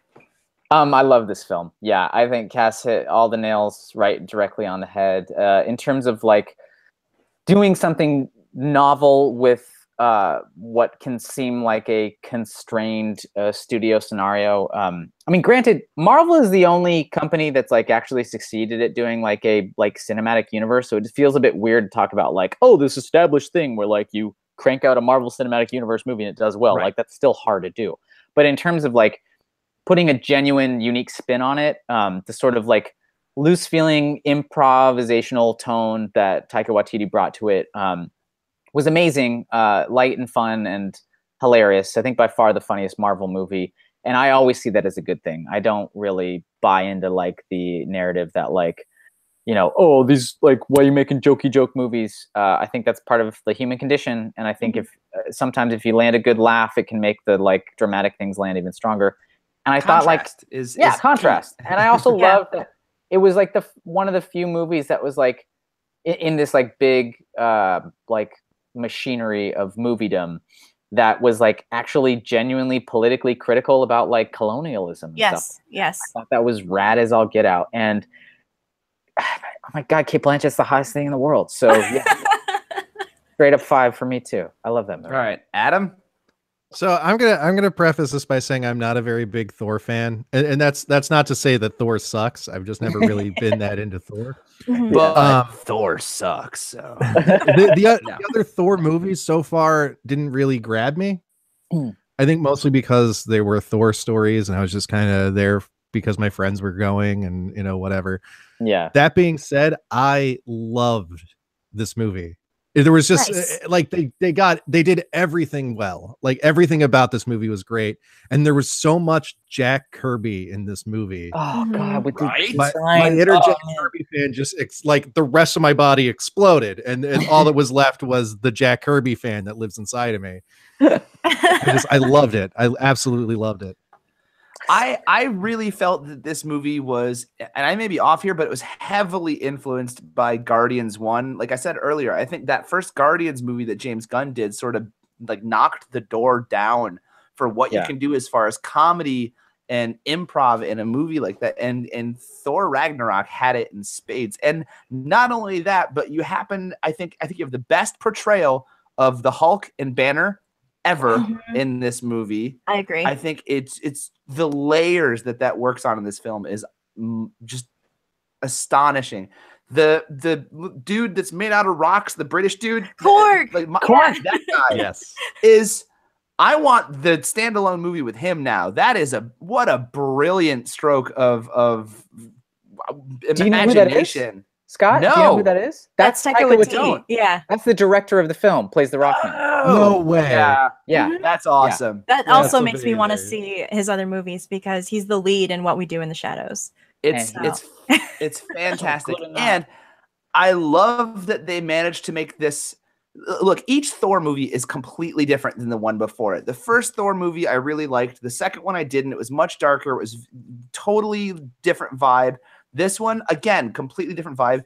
Oh my God, I can't remember his name. Odin. Anthony Hopkins is amazing in this movie. Yes. He showed up to work, man. Yeah. For not a lot of screen time, he was totally committed, and it tugs at your heart. Mm-hmm. I think my favorite old people actors in movies nowadays are Patrick Stewart and Anthony Hopkins. Put them in a movie. I want them in a buddy cop movie together. All right. I would love that. Throw Ian McKellen in there just for fun. Yeah, absolutely. Mirren. There's my foursome. Oh, right. MC Adrock asked if when I exploded into those Kirby dots. And yes, there was lots of stippling. Dots everywhere. Oh my God. But yeah, I really liked Thor Ragnarok. It makes me. The only thought I have that is somewhat negative, and it's not even about this movie. It's I could see where this kind of movie is what Lord and Miller were trying to do when they got Han Solo. Oh, sure. It's sort of looser, kind of funnier shoot from the hip movie. Mm-hmm. I think it works great for Thor. I'm actually in the camp that for this upcoming Han Solo movie, I'm actually really glad they got fired. I don't think that would work in a Star Wars setting. I would have loved to have seen their take on the subject matter, but by and large, it doesn't seem like it would genuinely organically work. But also, I heard part of the reason they got fired was they were being dicks to their crew, so I can't really feel that bad for them. Treat your crew well. There was they were not sticking to the script that Kaz didn't want. There's all kinds of rumors floating around, but that's movies of 2018 . So we'll talk about that later. But for this, that sort of playful tone was so good. I think it's what Thor needed. I think this might be our. Go ahead, Adam.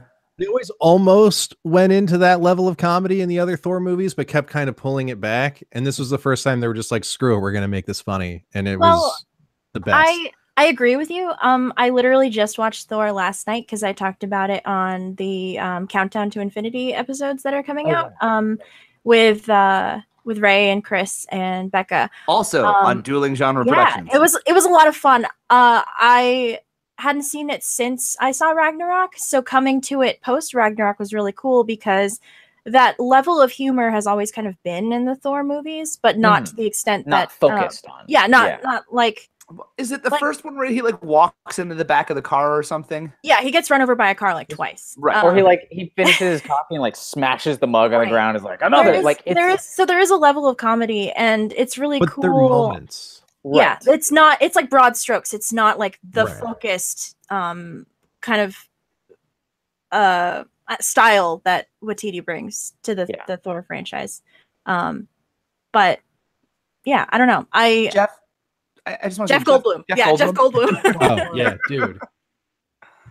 There's a beat. Oh my God. There's a beat in this movie where Jeff Goldblum gets so worked up that he just stops a sentence halfway through and never finishes it. And it's maybe the greatest thing that happened on camera. I feel like that's like a Jeff Goldblum signature move. Yeah. I just like that Jeff Goldblum must have spent hours in hair and makeup and then shows up on set and still just kind of barely commits. and that's what it needed. It's just kind of, hi, I'm Jeff Goldblum. I have all this makeup on me, but I'm still just Jeff Goldblum. It was like you hired Jeff Goldblum to be Jeff Goldblum, you know? That like anybody else playing the Grandmaster would probably have tried to make it this super big, I don't know, almost theatrical thing. Not to say that Goldblum's not theatrical in his own way, but to have Goldblum just be like, what? Why are you handing me the melt stick? This is an instance of an actor just playing themselves that works for me. Yeah. I don't know why DiCaprio can't do it, but Jeff Goldblum can do it. That's funny. He's a singular entity. I think this is our first solid 5 movie that we've had tonight. I think 5's across the board. Yes. Yeah, I put it at a 5. Yeah, put it at a 5. Nice. All right. And I'm doing that. I went into this movie expecting to hate it, and I'm putting it at a 5. So God, it was awesome. A breath of fresh air. It's just it really it's was fun. There's so many people who sit down like we do and critique movies, like the reviews and Rotten Tomatoes and blah blah blah. It's like, did you have fun? Is it a fun movie? Hell yes, this is a fun movie. Like I could see this 30 times. It's rewatchable. Yeah, this is rewatchable the same way that Back to the Future is rewatchable. You know? Mm-hmm. Yeah. It was, God, it just made me feel so good. And that's what I wanted out of that movie experience, and I got it in spades. I want to ask about a couple that maybe, I don't even know if we've seen these, because we have a doc that says some initials listed next to ones that we've seen and some that aren't. I never updated the doc, I'm sorry. That's all right. Has anyone seen I, Tonya yet? Hell yeah, I have. I'm dying to see that one, but Zach, tell me about it. What'd you think? I'm way into I, Tonya. I mean, there have been some people that have like leveled some criticisms that I think are valid against it in terms of you want to be careful with how flippant you are about domestic abuse, and it is in the film, and I don't think it's done disrespectfully, but I could totally understand when people say like they were a little too kind on domestic abusers. I get that.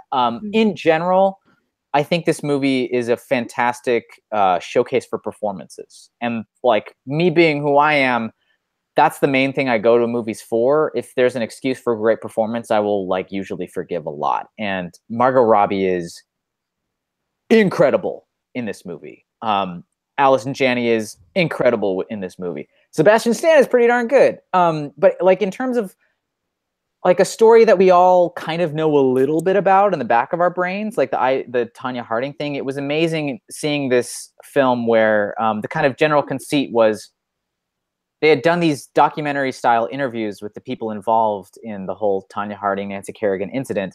And they had very conflicting stories. So almost like a, what was that movie? The Big Short, the one about the stock traders and whatnot. Do you guys remember that movie?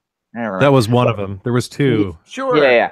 So almost in that sort of vein where you have like unreliable narrators, like they will literally show you events from each character's perspectives intercut with their like comments on them, like a documentary talking head and then the scene itself. And then later in the film, you might see that same sequence again from another character's perspective, and their stories don't line up. I thought it was Gary really says, yes, The Big Short is the movie that you're talking about. The Big Short. Thank Thank you, Gary. Yeah. So yeah, it felt sort of akin to that. Also starring Margot Robbie. Also starring Margot Robbie, featuring. She's in it for like 2 minutes. But yes, in that same vein where like occasionally you will have characters like stop the action and speak directly to the camera and being like, this didn't actually happen, by the way. He's making this up. You know, like it's this like playful take on narrative that I really get a kick out of. And just in terms of like a human story, the idea of a person who was sort of in the media cast as an absolute villain or piece of trash,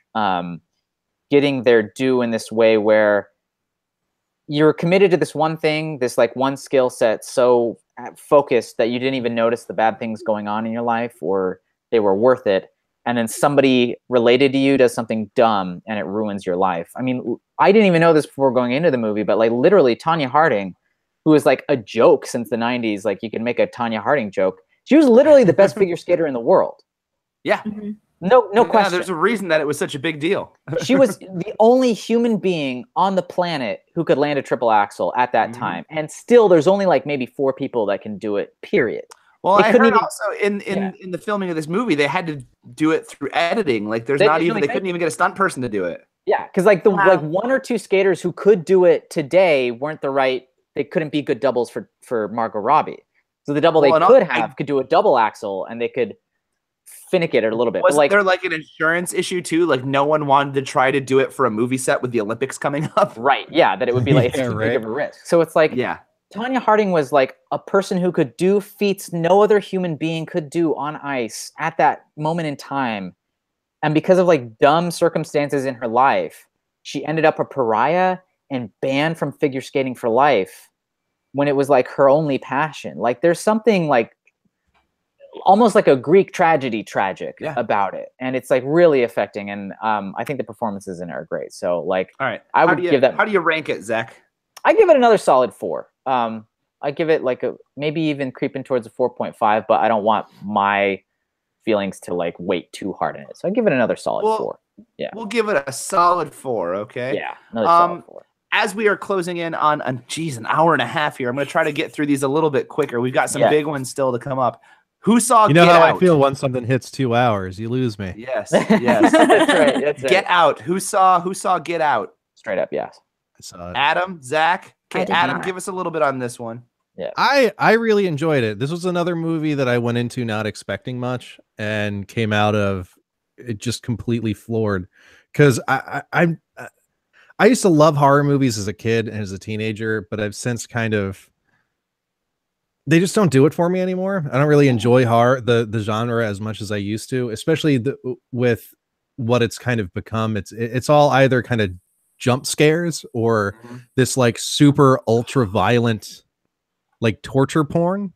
And this did neither of those things, which really kind of pleasantly surprised me. It was more of a psychological thriller that was psychologically terrifying, which I don't think I've been in a movie before psychologically terrified. So that was interesting. It's also a very funny movie. I mean, it's like the harrowing, scary stuff is super intense, but it is also a very charming, very clever, very funny movie. I was just so impressed by that film, top to bottom. Have either of you, Scott or Cass, have you seen Get Out? I didn't see it. It's on my list right now to view, and I didn't get to it, but I keep hearing amazing things about it. Everyone seems to love it. I'd almost give it a 5 based on other people. Yeah, sure. Yeah, fair. Because I heard so much about it, and I really wanted to watch it legally, but unfortunately the only way is to like pay HBO money, so I didn't get a chance to watch it. Yeah. I saw it in theaters. You could pay Apple money. Yeah, you can do Apple money. Yeah. It's a great film regardless, but I think seeing this film with an audience is like one of the best times I've had in a theater in years. There's setups and payoffs in this that are like so thrilling to witness in person that when you have like people with you cheering, it's something great. I don't want to overhype it. I don't want to like build up expectations too much, but I kind of feel like it's a perfect movie. It's just so well made. It was really good. Like it had no business being as good as it was. Because it's like that's my line. That's my line about the Ninja Turtles movie. It is. I'm stealing a page out of your book here. Go listen to Teenage Mutant Ninja Turtles Minute on Dueling Genre. Second time around. Anyway, there's been a handful of movies this year where it was like first time directors kicking butt, and like the idea that this is Jordan Peele's first movie and he made a movie this good is like it hurts your soul. Like, how dare he? It's so good. That was kind of my thing going into it. I was like, can he make a movie that's scary? Like, can I go into a scary movie? And I was floored. I was like, oh my God. He hit parts of my brain, like fear centers of my brain that I didn't know that I had. Like nice. I have new fears coming out of that movie that I didn't have going into it. So I don't like horror movies, so that's one of the reasons I skipped this one. I thought it was supposed to be a comedy, and then everyone's like, "Oh, scary movie," but also funny. I was like, "Nah, I'll wait on this." But I want you guys to rank it, and then I want to move to the next movie. So quick ranking on Get Out. 5 done. I'd give it a 4.5. So we're gonna go 4.7. Perfect. Average it out. Don't check my math. All right, which brings us to It. How many of us saw It? Oof. I did. Nope. Oh, you guys didn't see it? Cass, we're going to get you on the next one, I promise. No, it's fine. I like clowns is not my thing. Horror movies is not my thing. Children get hurt is not my thing. So I'm missing out. Let's talk about how much clowns aren't my thing. I saw the previews for this and I'm like, oh my God, this stupid clown is back. I remember seeing this miniseries in the 90s on TV when I was a kid and was terrified. And it's not even scary. But like, I had no desire to see this. And then one of my best friends in Brooklyn here was like, hey, we're up, like me and my brother and my sister want to go see It. Do you want to go? And I was like, okay, I'll go. Yeah. Huge Stephen King guy. And I was like, fine, I'll go. I had no idea what to expect. I had no real concept of what the story is. Again, the last time I saw any part of this was so long ago. I love this movie. I am such a sucker for anything 1980s, anything with kids. It hits my Stranger Thing feels. It hits my Goonies feels. It's like, so much more Stranger Things than Stranger Things. Your member berries. Yes. It hits my member berries, Adam. You know how nostalgic I am. So like it just, oh man, it hit all the right notes for me. And it wasn't horror porn. It wasn't like a slasher movie. It wasn't grotesquely violent. It was psychologically disturbing. But every time I got scared in that movie, I found myself laughing afterwards. And not because it was funny, but just because of the adrenaline that hit me when I was seeing it. It's like, it's the kind of scary movie that I enjoy watching. And I didn't even know that was a thing that existed. So I give it a 5. I loved it. That is also how I would characterize Get Out, by the way, as like a scary movie that I had no idea I would enjoy watching because I don't normally like watching scary movies. Okay. Like they both land in that same wheelhouse. What stuck out to me with this film is like the scares work, and it's a scary movie, it's a scary concept and all that. But I genuinely think this film would still work and resonate if none of the scares were there. In terms of like it being a character piece about this group of kids facing like an intense challenge, and the young actors they got for it are they're so good. They're so good. Yeah, it's like little girl is unbelievable. She's probably one of my favorite performances of the year. And like straight up, I know how much like the Dueling Genre family in general likes Stranger Things, and not to be like a Stephen King purist or something like that, but like the stuff that works in Stranger Things is mostly based on the book It. And like this movie is like drinking straight from the source. Like it's real good. And 150 it's proof. Only half. Yeah. It's only half the book. It's only half the book. Yeah. It's the book goes back and I started reading the book because I saw this movie. I'm like, I need more It in my life. I finally was like, I'm reading this book.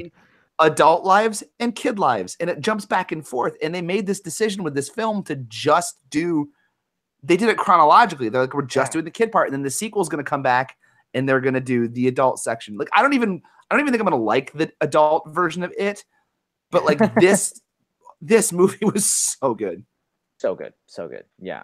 That's easily like a 4.5 for me. I loved that film. Loved it. Adam? There was one thing about it. If I can say one bad thing about this movie, no, they kind of took away a lot of Mike Hanlon's character. That's fair. Yeah. Like he kind of gave it to Ben. Yeah, he's the main character of the book for all intents and purposes, and they made him a background extra in this movie, and that kind of bugged me a little bit. But it almost felt like they had like planned something else for him, but had to cut it for time or something. Yeah.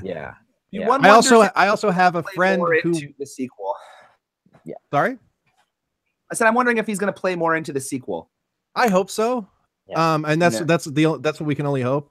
I also have a friend who worked in the special effects department on this movie. Oh wow. So that's cool. I'm kind of like tilted in that respect. Like I sat through the credits to see his name. Like he worked in the mold department. He and his dad do special effects. They're becoming. I mean, they've been one of the biggest teams in the business for a while. But crazy. Shout out to Dave Woodruff. Oh my god! If he's listening, he's probably not. Oh, yeah, that's awesome. He's not in the Google chat right now. You don't think? No, I don't know. I haven't been paying attention. So his dad's Todd Woodruff, the guy from ADI. Is that who we're talking about? Tom Woodruff Jr., I believe is his dad's name. Yeah. I haven't met him directly, but I worked on a project where they were also working with the shop I was working at the time. But his son Dave and I went to film school together. We were actually artists on the humor magazine in college. Oh, no way. That's cool. Yeah. We go that far back. No, Todd's a legend in special. God, wow, what a cool connection. My God. Yeah. I a while back tried to get him in touch with the guys doing Monster Squad Minute. I don't know if that came to fruition because his dad worked on Monster Squad. He was the Gill Man. the sea monster. He was literally the creature from the Black Lagoon. Speaking of Shape of Water, that's amazing. So good. The other thing I like about it, and in sort of response to MC Adrock on the chat here, is that he says the book goes on a lot further and deeper into stuff. It's a different beast, and I mean Stephen King built this whole world of Derry, Maine, and not only is it in the It book, but that town carries over into like every other novel he's ever written, and they're all interconnected. Yeah, if you've ever read 11/22/63, it's like a time travel book about trying to stop the Kennedy assassination. Like the characters from it are in that book. He time travels back in time and like bumps into them just after all this stuff had happened in it. Wow. Super cool. Adam, your rating on it? I give it a 5. 5. Zach? 4.5. 4.5. I give it a 5. We'll give it a solid 4.7. All right. Guys, keep that. Yeah. Let's talk about the Lego Batman movie, shall we? I guess. Finally, one I have not seen. Yeah. It's gonna happen. Cass, do you want to start us off on this one? This is my favorite Batman movie. You're not the only person I've ever heard say that. Wow. It was just a ton of fun. I really enjoyed the Lego movie proper, and I was kind of worried that they were doing like just a Batman movie. I was worried that they were going to try and tie it into the Lego movie, but no, it was just like a straight up Batman movie and just a love letter to all the crazy wacky things that Batman is about instead of like the grimdark stuff. And I don't know, it's just it was heartwarming, it was funny, it was definitely a kids movie, but one that was also geared towards the parents taking the kids there. So I honestly forgot that came out this year because it was so long ago. Because it was like almost a year ago. Yeah, but that's what I was like. That was this year. Jeez. Yeah, it was at the very beginning of the year, but I really enjoyed it. It was a lot of fun. Yeah, I as someone who's been working his way through the Batman 66 Blu-rays the last couple weeks here after Christmas, I love how much of a shout out or a fan letter it was to the Batman franchise. Like, I think at some point in this movie, it references either in the dialogue or visually every other version of Batman. Yes. Ever. Yes. Wow. He's got like in the Batcave, there's like all the different suits. And he's like decide which one. Well, I mean, I think they straight up cut to a shot of Adam West and Burt Ward in the movie. Yes. I think it's the one where they're like climbing the wall. Yeah. Something ridiculous. Mm-hmm. But it's so filled with heart and warmth. And again, it takes Batman and it explores this side of a character that you never see with Batman. And it's like the really emotional kind of like self-imposed exile and what it means to have family. I guess they do explore it in Batman. That's a stupid statement I just made. But like they do it in a really like earnest way in this one. It's not him being like dark and brooding and like built, like it's like they address it head on. And it gives me warm fuzzies and I love it. It's like, it could only work in Lego form. This would never work in any other way. Yeah. And the fact that it works as well as it does is a testament to the original Lego movie, I think. Like it was great. I had so much fun watching this movie. It was so funny. Awesome. I like that we finally got to see Billy D. Williams as Two-Face. Right? How long have we been waiting for that? Yeah. Like if we get anything out of that movie, we finally get Billy D as Two-Face. Mm-hmm. Hell yeah. So into it. The only thing slightly even on par with Billy D. Williams as Two-Face is if you watch the animated Batman 66 movie that came out with Two-Face, starring William Shatner as Two-Face. Oh my God. And the original voice cast of Batman 66. But oh my God. I mean, that came out this year too. It's like the Curse of Two-Face or the Rise of Two-Face. I don't know. It's great though. Like, go watch that cartoon. Yeah, because that's actually Adam West and Burt Ward, right? Adam West, Burt Ward, Julie Newmar, and then people filling in as the other people, and Shatner as Two-Face. That's amazing. But Zach, Lego Batman, did you see it? Didn't see it, so no opinion. Boom. Wow, I think this is the first movie you haven't seen, so definitely the first one. Yeah. What did I say? I didn't rate it. I'll go for it. I give it a 4.5. I think it was great. I think I agree with that. 4.5 it was a lot of fun, and I liked how silly it was because we've got so much grimdark Batman that it was just like a love letter. We haven't had silly Batman in a long time. Yeah, it was really good to see. Adam? I'd put it at like a 3.5. I mean, it was good. I had fun, but it was kind of a throwaway for me. It was just kind of, All right, I'm giving it a solid 4.1. Love it. Yeah. All right, let's do another, shall we? We shall. All right. Dunkirk. Also missed that one. Oh, I didn't see it. Am I the only one that saw it? Yeah. I think you might be. Yeah. I think I promised you I wouldn't do this again, but I'm doing it again. Tell us about Dunkirk. I watched it immediately following Blade Runner. So, Dunkirk, it's the one about the robots with like, it's like World War II, but some of the guys or an airplane or something. I think this is my movie of the year. I think this is my top movie of the year. It was so good. It was just so tense. Like the suspension in this movie is just absolutely phenomenal, and it doesn't give you a moment to breathe with the suspense. Like it's just like the second you're like, all right, maybe we can breathe, like something else happens. And like the editing was kind of non-linear, which was kind of fun. It worked. It kind of helped the different parts of the story kind of come together. It was just there wasn't anything I didn't like about it. I thought it was fantastic. Yeah, I heard it's like not structured like a regular like war movie. Like it's not. It's not. It's almost more real in that sense. Like, the other thing too. My grandfather just recently passed away this summer, and he was on a destroyer in World War II. So like a Navy film about the Second World War kind of hit a little bit. So, I also had like the whole time I was watching, I had the Wikipedia article of my grandfather's ship open. I was like, was he there? Wow. But he was on the other side of France at this point. Oh, wow. Yeah, so there was that kind of part of it and where my head was while I was watching it. So, wow.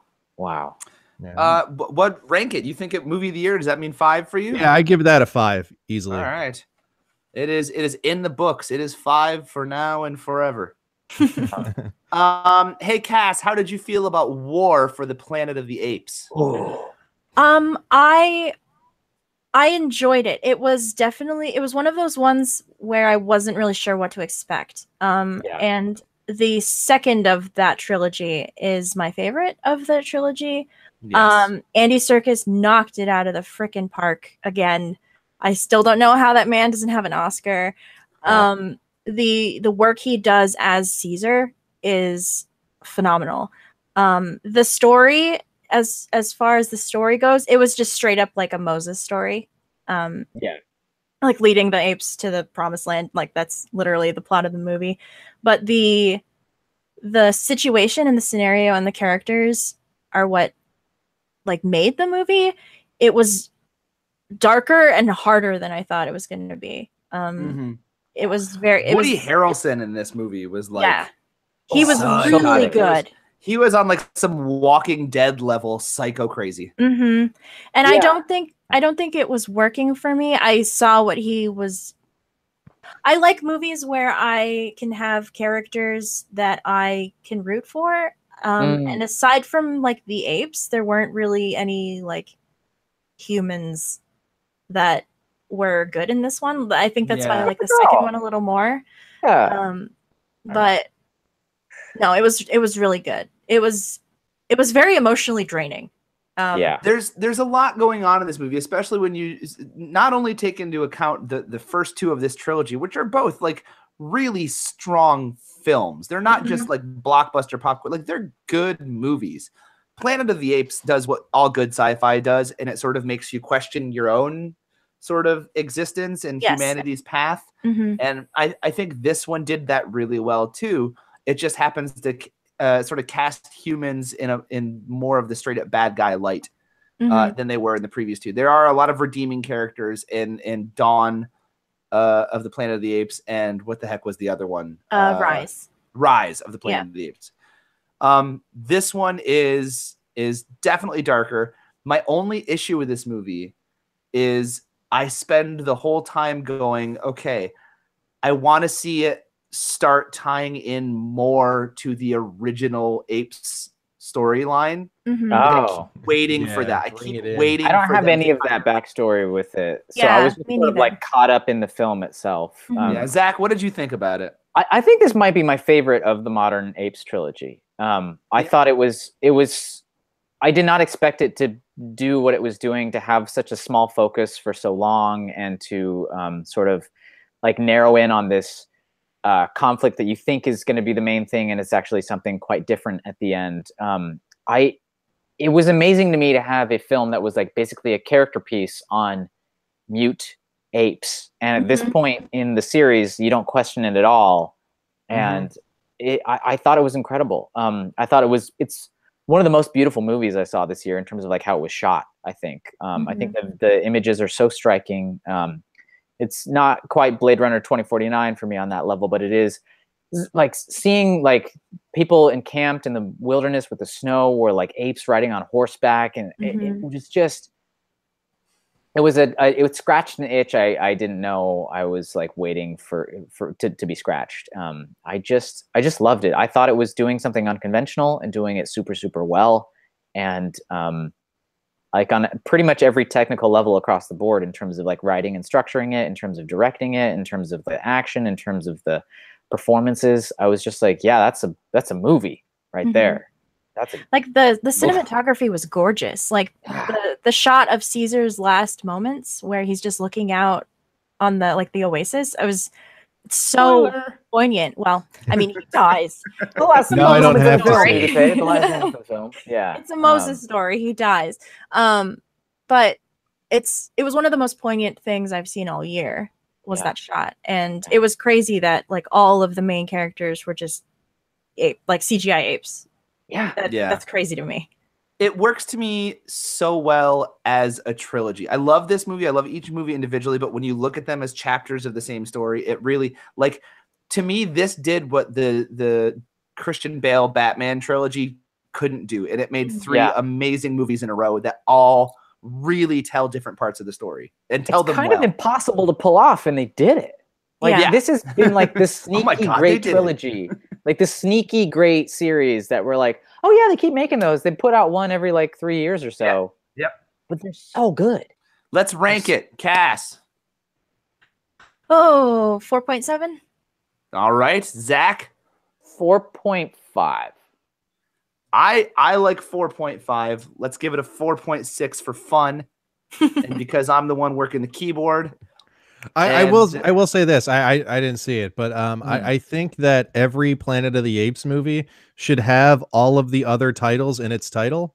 So this should be for the rise of the return to beneath the dawn of the day of the dawn of the rise for the war for the planet of the like apes. that song The Rattling Bog, where they just keep adding things. Yes. So, the war for the rise for the day of the dawn of the dead of the what am I even doing anymore? All right. I want to start banging through a couple of these a little bit faster. Who saw The Big Sick? I did. Boom. I saw it. Okay. Yeah. I didn't see it. Cass, did you see it? I did not. Okay, boys, give me your best 1 minute on The Big Sick. It's an amazing film, I think. It's a touching real life story presented in a like really pure verisimilitude way. It's a great film about like relationships and family and like struggles, and it feels real in a way few movies do, because it is real. It is literally how the writer and main star met his wife, who also co-wrote it. She just doesn't play herself in the film. It's beautiful. It was a really personal film for me this year because my girlfriend also had a stint in the hospital this year. She's doing much better now. But in terms of like all of the lived in reality of, I first met her parents because she was in the hospital having surgery and they flew out, and we had like, weird tension there and stuff like that. It just felt more personal for me than any other film this year. So it's impossible to be objective about it. I loved it wholeheartedly. I've met Kumail Nanjiani on several occasions. He's been very nice to me on all of them. It's a 5 out of 5 movie for me. I can't be objective about it at all. Done. Well, no one asked you to be objective, so that's perfect. Who else saw this one? Adam? I would put it at like a 3.5. I enjoyed it. I thought it was incredibly funny. I thought it was incredibly sad at times. I really loved Ray Romano, which again, that's a sentence I don't often say. But I don't know. It just didn't really stick to me that much. Yeah. So was this a Judd Apatow movie? Yes. Well, it was. He was a producer of it, but it was Michael Showalter directed it. Okay, because the whole time I kept in my head going, is this just another Judd Apatow movie about sad stand-up comedians? Because like we had funny people. Do you remember that one? With Adam back? Sandler? Yeah. With Adam Sandler. I kept going like, please don't fall into the same trap that one did. And it didn't really. Yeah. But it was, I remember it was a little long. It was a little too long, I think. This movie's like 2 hours even. What do you mean it's a little long? For a sad comedy, 2 hours? Fair enough. I don't know. All right. Cass, did you see this one? I didn't know. Okay. Zach, give me your rating. What did I say? Five. You said 5. Yeah. Adam, 3.5. Yeah. Let's round it to 4. We'll give it another 4.1 on the big sick. I appreciate that. All right. Did anyone see Lady Bird? I sure did. Not. I really, really wanted to. Oh, I'm dying to see it. Zach, can you tell us real quick about Lady Bird? Lady Bird is my favorite script this year. I think it's impeccably directed and cast. I mean, the people she has in this movie, Laurie Metcalf, I think is my favorite performance of an actress anywhere in anything this year. Laurie Metcalf from Roseanne, right? Yeah, she plays the mom in it. She's wonderful. Saoirse Ronan is incredible. Timothy Chalamet, I can't pronounce his last name, from Call Me by My Name, is in it as well. He's great. Literally everyone in it is great. It is hard to like explain the appeal of this movie because it's a unique lens in on a particular time and place in the early 2000s in Sacramento, and it is just a coming of age film for a young woman. But it is so expertly rendered, so beautifully made. Every character has their own little arc going through it. It's all woven together beautifully, and the performances are absolutely incredible. It's like, did you guys see Edge of 17 last year? I want to see that one too. I haven't seen that yet. I love that movie. Yeah, it's That's like on streaming now, so I can get that one. It's on streaming, so you can get to that. It feels like that. It feels like a once in a generation teenage movie, and like that's not some people's bag, but it's really mine. And I think it's absolutely spectacular. So that's another 5 for me. I love Lady Bird. All right. Yeah. You don't see a lot of movies you don't like, do you, Zach? Well, not that I bring up in conversation here. Yeah. There you go. Not on a show about the best movies of 2017. No. Somebody pointed out in the chat that all movies are over 2 hours now, and I just want to mention that I hate that, and I don't know why or when that became a thing. I kind of blame Peter Jackson for that. Yep. As our attention spans get shorter, movies get longer. It's terrible. Like, especially when it's like, oh, there's a new Batman movie coming out. It's 3 hours long. It's like, why? Hey, who likes that much Batman? Check this one out. Lady Bird, hour and a half long. See, 90 minutes. Good, solid 90 minutes. Boom. You got yourself a movie. Yeah, extra points for that. Did anyone see Coco? Yes. I did. Yeah. Yes. Yeah, I hear amazing things about Coco. Cass, give us your Coco. I think that this might beat out Thor for my favorite movie of the year. It depends on how I'm feeling that day. I really want to see it. I loved this. This definitely wins the award for the movie I cried the hardest during. It's a very much a movie about like Pixar just tries to get people to cry now. Yeah, but it feels Solid effortless. goal, Like the man. way that they do it, it's just so it hit all the right notes for me. It was really great seeing a story about like very much centered on like Hispanic culture and Mexican culture. It's very much a movie about death and family and coming to terms with both of those things, the good and the bad. Yeah. Very much a movie about found family and what to like, and music and shoes.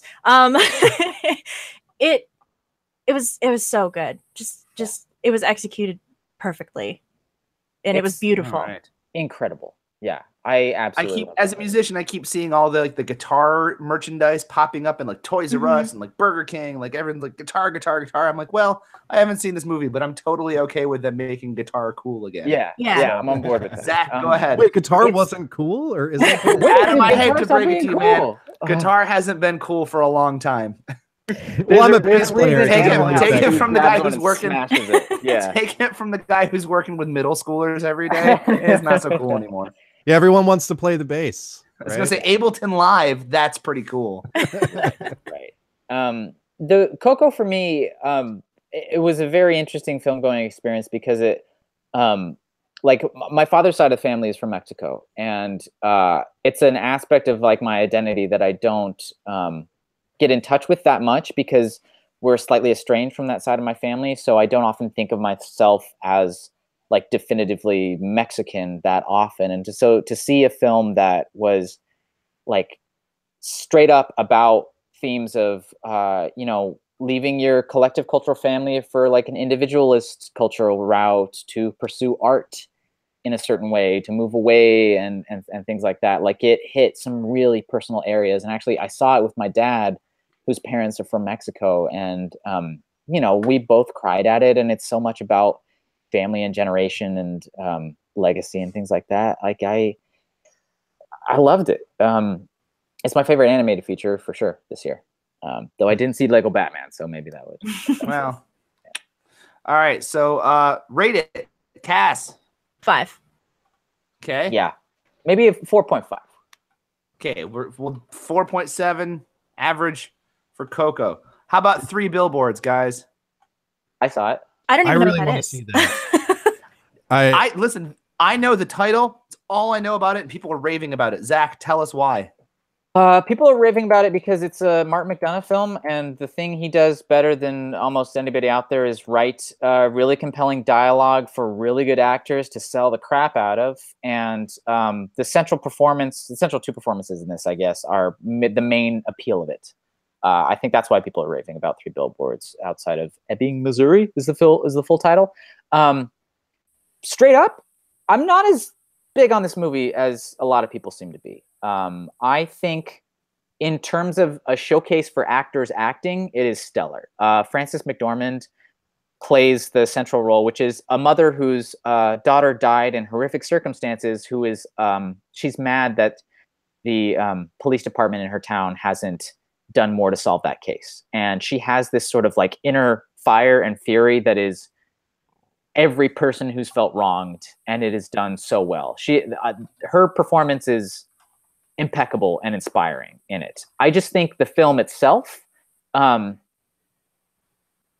feels like a movie about race relations in America written by somebody who's not all that familiar with race relations in America. It feels like a film that was written about a small town in Ireland that was transposed to America without any actual thought to the different legacy of race relations in America. I think when you come across people who are very mad at this movie, and there are plenty of them who are saying, throw out the baby with the bathwater, this movie's horrible, I think it's mostly because there are characters in this film that we're asked to empathize and identify with as like heroes in it, who are so profoundly racist in really gross ways that they kind of seem irredeemable.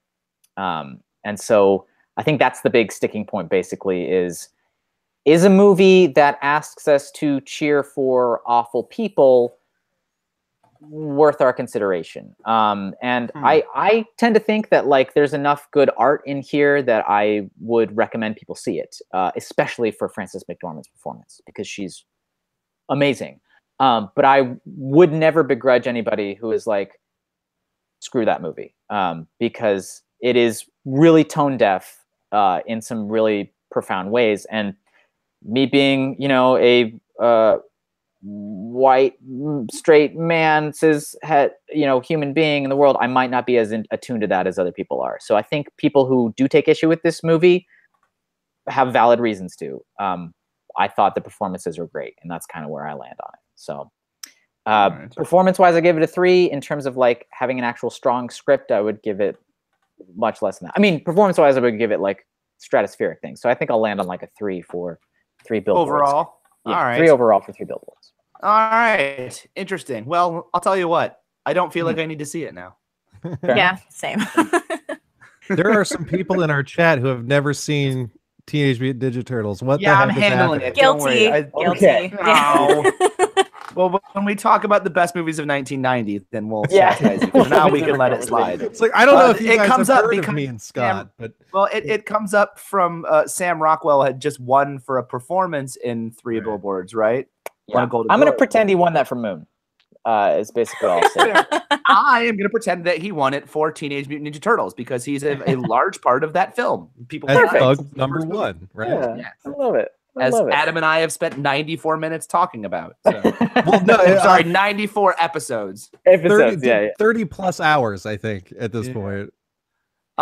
Let's keep going here.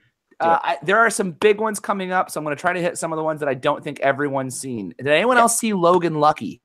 No, I missed it. I missed that one. Okay, so I almost saw watched that in my binge yesterday, but couldn't fit it in. This is your solo. Yeah. Yes, we're gonna pretend that Sam Rockwell won for Galaxy Quest. I see that. Yeah, good in the chat. Also good. Yeah. Go check out Galaxy Quest Minute now. But what the hell was I just saying? Logan Lucky. Oh, Logan Lucky, Lucky is like Channing Tatum and Adam Driver, which I would have had no interest in this movie had it not been for The Force Awakens. Channing Tatum, I like. Ostensibly, I don't really like a lot of his films, but I like him as a person. He's great when he interviews. I saw the previews for this movie. I'm like, heist flick, cool. I like heist flicks. Cars are fun. Hell yeah. Adam Driver, Kylo Ren, sign me up. And it was a lot of fun. It was like a stupid, funny movie without being too terribly stupid. The stakes are kind of low in it, which is nice. Every movie nowadays that's like a big movie or like a big comedy, it feels like there's always like some stratospheric thing that has to happen. This is like it's a big robbery, but it's like it's still a small movie. Sorry, my dog is like bothering me. That's fine. Like, yeah. Who directed that one? Is that a Soderbergh joint? Man, I'd have to Google it. I'll look it up. You look it up and let me know. But I enjoyed it. I would give it like it was a fun movie. I would see it again. I would give it like a 3.5.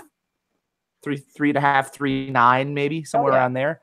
I'm gonna average myself. I'm gonna give it a 3.7.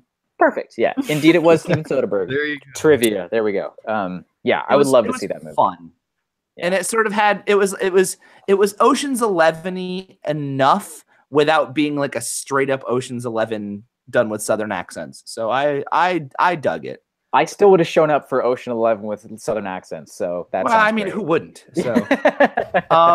Anyone see Murder on the Orient Express? Oh, I missed that one. No, I missed it. Anybody else see Big Mustache movie? Big Mustache? Big Mustache movie? No. Did you see it? Okay. I didn't. I was just trying to get my curls going here for everybody. Right. So we can mulligan on that one, I guess. Proper, and now I didn't see it. I wanted to see it. I saw the original. I'm really interested to see a modern update of that one. Anyone on our chat that wants to chime in with opinions on Murder on the Orient Express? There's so many great people in that one that I'm just curious. There has to be something great about it. It said Branagh is fantastic in it. Brothers, it was Josh Dalton's brother's favorite movie of the year. So if you could ask your brother what he would rate it on a scale of 5, we'd really appreciate it. I'll call my brother and see what he thinks of it. Garrett says it's incredible. Yeah. Yes, is that what we're talking about? I heard it was very entertaining. Yeah, I missed it. I was watching all these other movies, guys. These other movies. The other 35 we've talked about. Yeah. All right. So can we talk about what is OKJA? I know what movie we're talking about. I have no idea how to pronounce it. No, I don't know how to pronounce it either. Why am I even trying? No, I missed it as well. Did anyone see that one? That was one of the ones where I intended to see it. And I heard a lot of good things about it, but then I watched the trailer and I had a feeling that it would make me cry and want to go vegan at the same time. Is this an animated one? No, it's not. Live action. It's live action. Yeah. There's just an animated hippo in it. Yeah. Okay. Yeah. Gotcha. Wait, did someone say that was on Netflix? Yeah, it's a Netflix original. Yeah, I spent so much money on iTunes rentals this week, and I could have just watched this one, and I didn't. Yeah. Come on.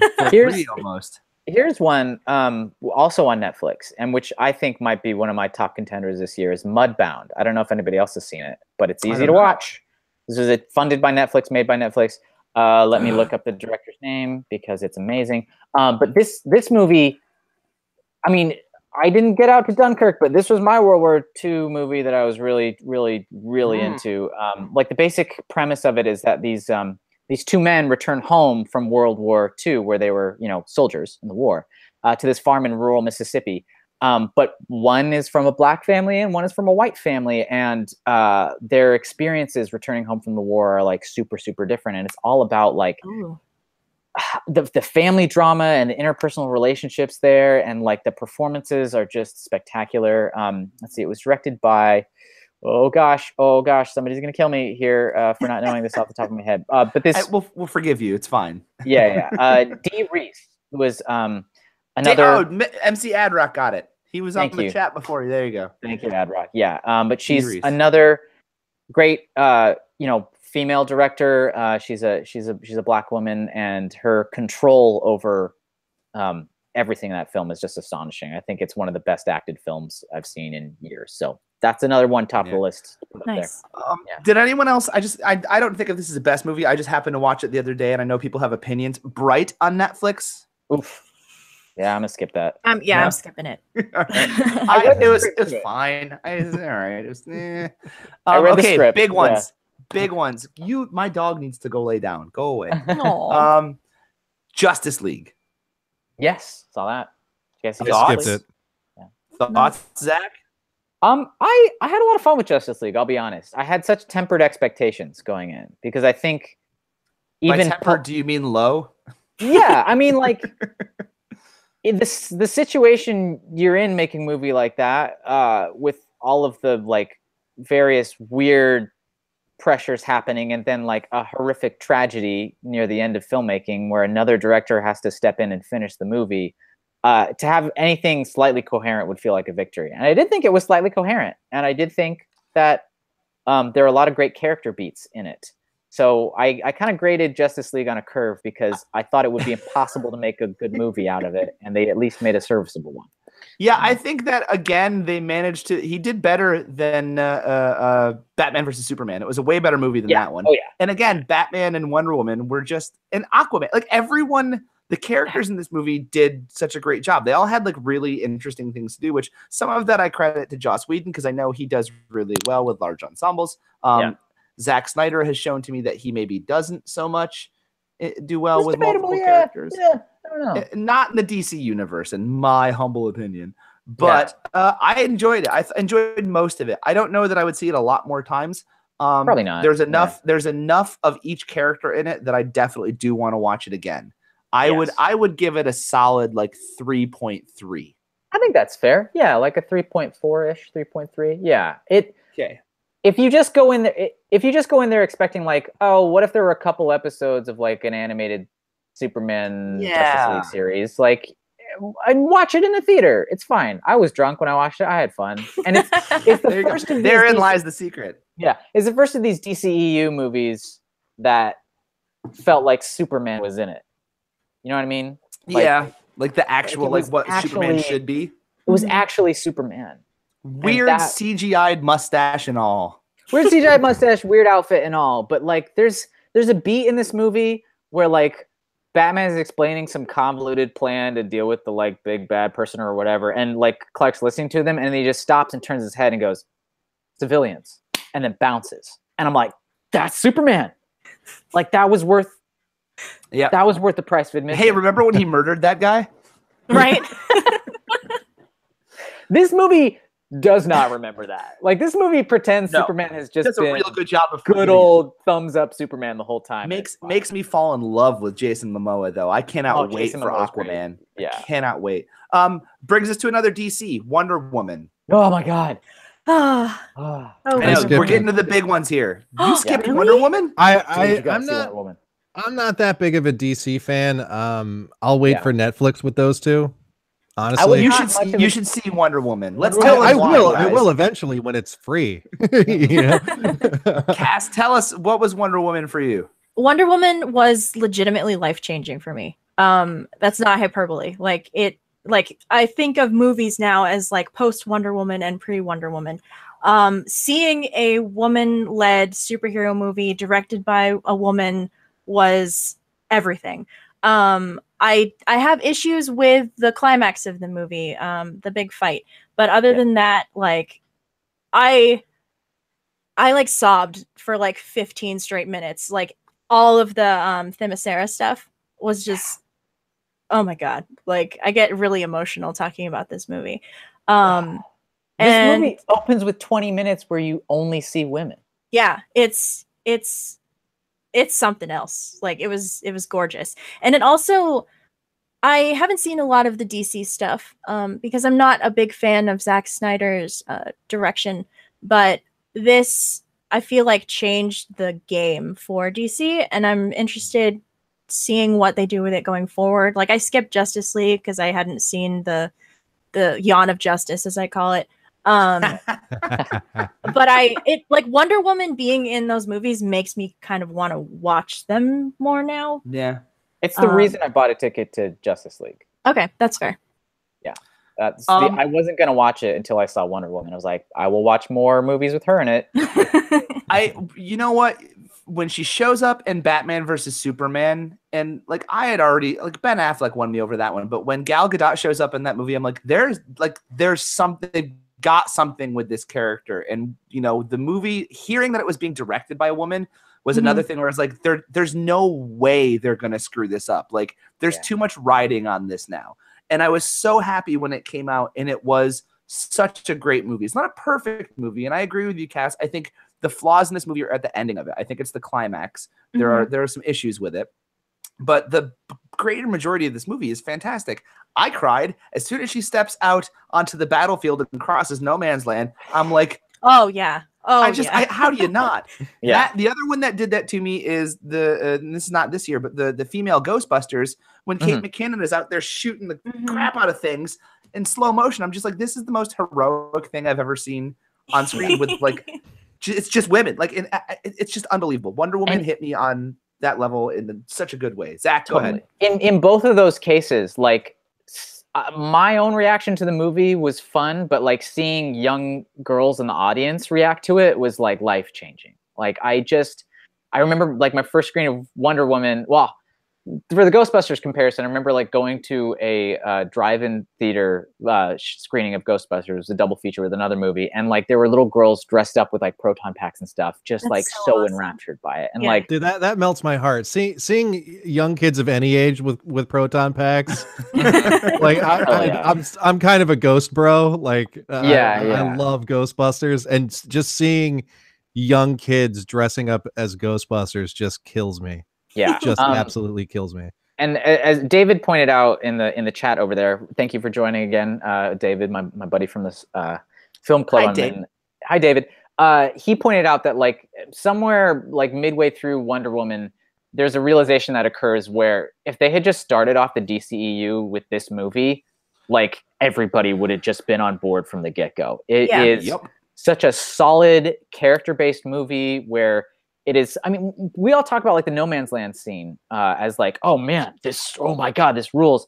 Like that's a scene that like Patty Jenkins had to fight for, because like in like the discussion of making this movie, people were like, well, this doesn't really advance her like main goal with killing Ares. So like, why are we spending so much time here? Like the executive and stuff are finding that. And she's like, this is the moment she becomes Wonder Woman. This is why it matters. And she fought for that scene. And it's like so iconic. I think that scene, not just in terms of like us on like fan blogs and podcasts and stuff talking about like, hey, like great blockbuster films. I genuinely think that scene is going to be referenced years from now when we are talking to directors about like, hey, why did you become a director? And a woman is going to say, I was in the theater and I saw Wonder Woman, and I was like, that hit me to my core. And it's also, oh God, it's just good. It's just good. Continue, Scott. How about I was going to bring up another scene, the moment where the dude in the platoon is like starting to sing, and she's like, this is your job. You're the guy that's going to like, you're going to sing for us after the, like,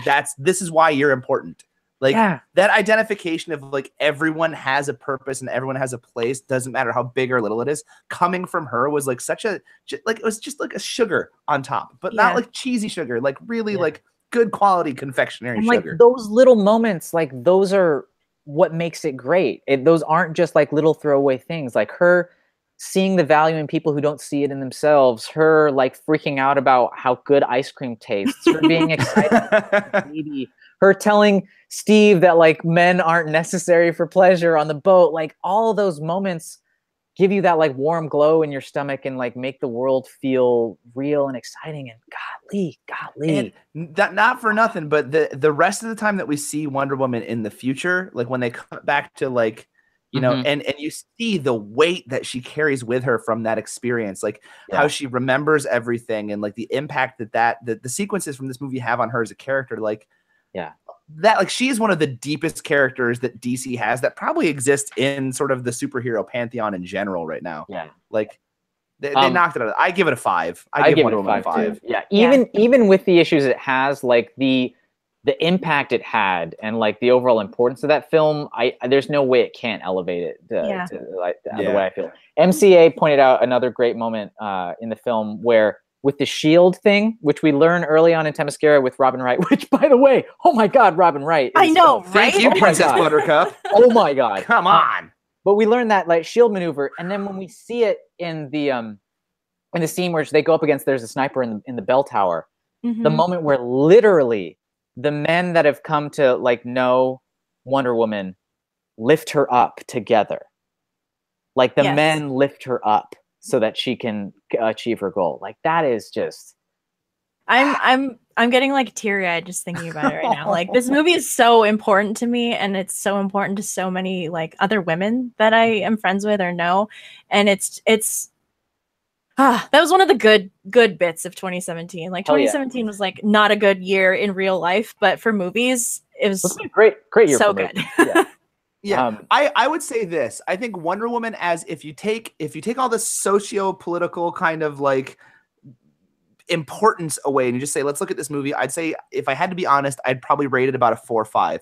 Sure. Yeah. The chills that it gives me alone are worth the 5 when I watch it, you know, just because of what it represents. Like this movie means more than what it is. And I think that you can't not think about that when you watch it at this point, you know? God, it was a good time at the theater. Absolutely. Yeah. 5s, all 5s. Yeah. Yes. 5s. Yes. Yeah. 5s. All right. Okay, I'm going to get to 2 more movies, and then if there's any other thoughts that people want to throw at us, we can try to get to those. I got 2 big ones. Zach, you're going to like this one. Oh, no. We've been doing this for so long, and we have 2 really big I know. I know. We're 20 minutes past where I wanted to try to end this, but that's okay. We still got people with us, which is awesome. There's a lot of movies that came out this year. Adam's still awake, and I know I'm going to hook you with the last 2. Spider-Man Homecoming. Oh, God, yes. Yes. Zach, catch your breath. Cass, do you want to go first? This is the one Marvel movie that I haven't seen. Oh, all right. I meant to watch it today, but I ran out of time. That's okay. That's okay. We're gonna sell it to you right now. Okay, Adam, you want to go? I really thoroughly enjoyed it. I'm of the camp. Is that you, Zach?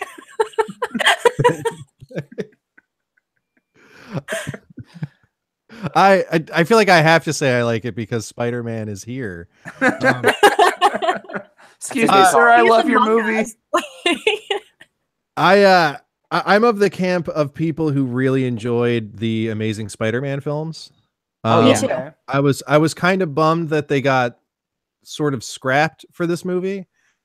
So I kind of went into it with that on my back, like, man, you know, I really wish this could have kept going. I want to see Peter Parker grow up.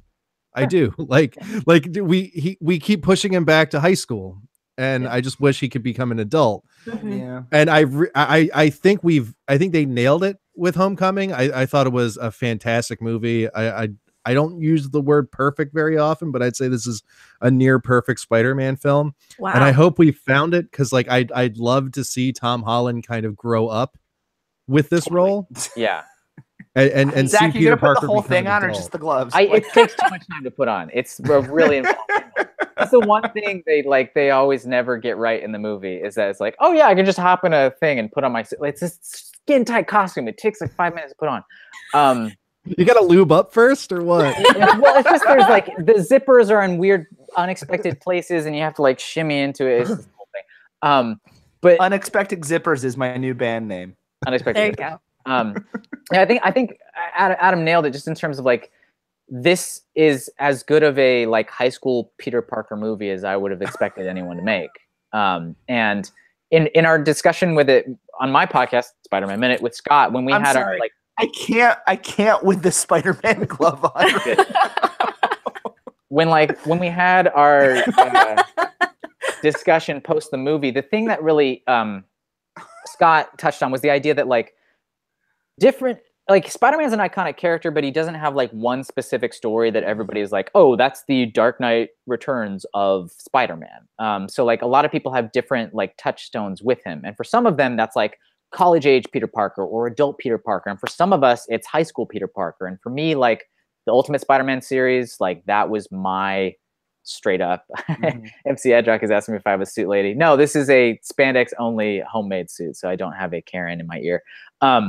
This was as close to a like perfect high school Peter Parker movie as I could hope to see. And the thing that I hit on with Scott was he was like, the moment when he's lifting the rubble and he goes, "Come on, Spider-Man," he was like, this isn't my perfect version of Spider-Man yet, but at that moment I could see that he could grow into my perfect version of Spider-Man. And that was worth a lot to me. I think Tom Holland's going to be a great adult Spider-Man someday. And I really hope they don't reboot it on him before that happens. Yeah, I think he's got some job security for a while. I'm excited for a Miles Morales someday, but I do want to see Tom Holland kind of go the distance with it. Oh yeah, that's coming. The Miles Morales animated series. Do you see the trailer for that? I saw the trailer. It looks amazing. Looks so absolutely good. Incredible. Yeah, it looks really good. And they name drop him in Homecoming. Yeah. They Donald Glover is like the uncle of Miles Morales. Like, nice. And he's like we missed that nugget thrown in there. And he's Prowler, right? Donald Glover. Yeah.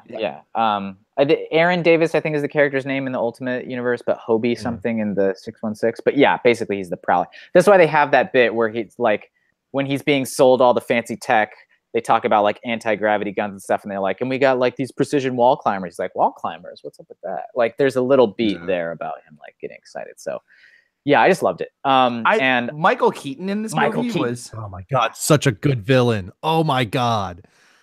Loved him. So, and they didn't kill him. Like, they kept him around. I love that. Like, nice. I love the ambiguous ending. Like, just the fact that they tease like he knows who Spider-Man is and he's in prison and like he's gonna not say, like he's gonna keep his mouth shut so he can get, like, there's so many ways to sort of read into that ending and I love it.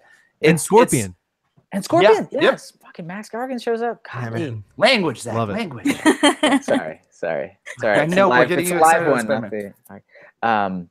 You could pretend I said something else there. Michael Keaton, in terms of like having a personal connection to the story and also like creating a version of the MCU that like takes into account the sort of sci-fi aspect of it, where like you have sci-fi films where like a groundbreaking thing happens and it changes how people live their lives. Superheroes being real would be something like that. And this is the first time we've seen like ground level people, besides the Netflix shows, which don't really count. Like street level people dealing with like what is the world like in a universe where the Avengers exist. I thought it was really smartly done.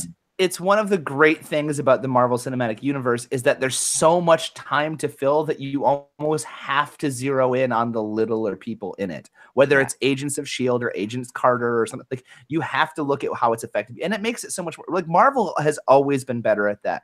Marvel has always, even in the books, they've always been way better at putting like the reader into the universe or the viewer into the universe and be like, how would this affect like the layperson? DC, I feel like doesn't quite, like, DC has the better bad guys. I think they have sort of the more, you know, gritty, iconic figures. But they don't quite, it doesn't quite do that same thing with like your ordinary Joes and Janes, you know? Yeah. That being said, I love this. I think this is a fantastic movie. I think this is hands down the best Spider-Man movie that's come out. I think they nail teenage Peter Parker better than anyone ever has since the 90s animated series, at least. Yeah. And even that, I would argue, is maybe not quite teenage series. Oh, so would I. Yeah. And 90s series goes like college into adulthood even. Yeah. Exactly. Yes.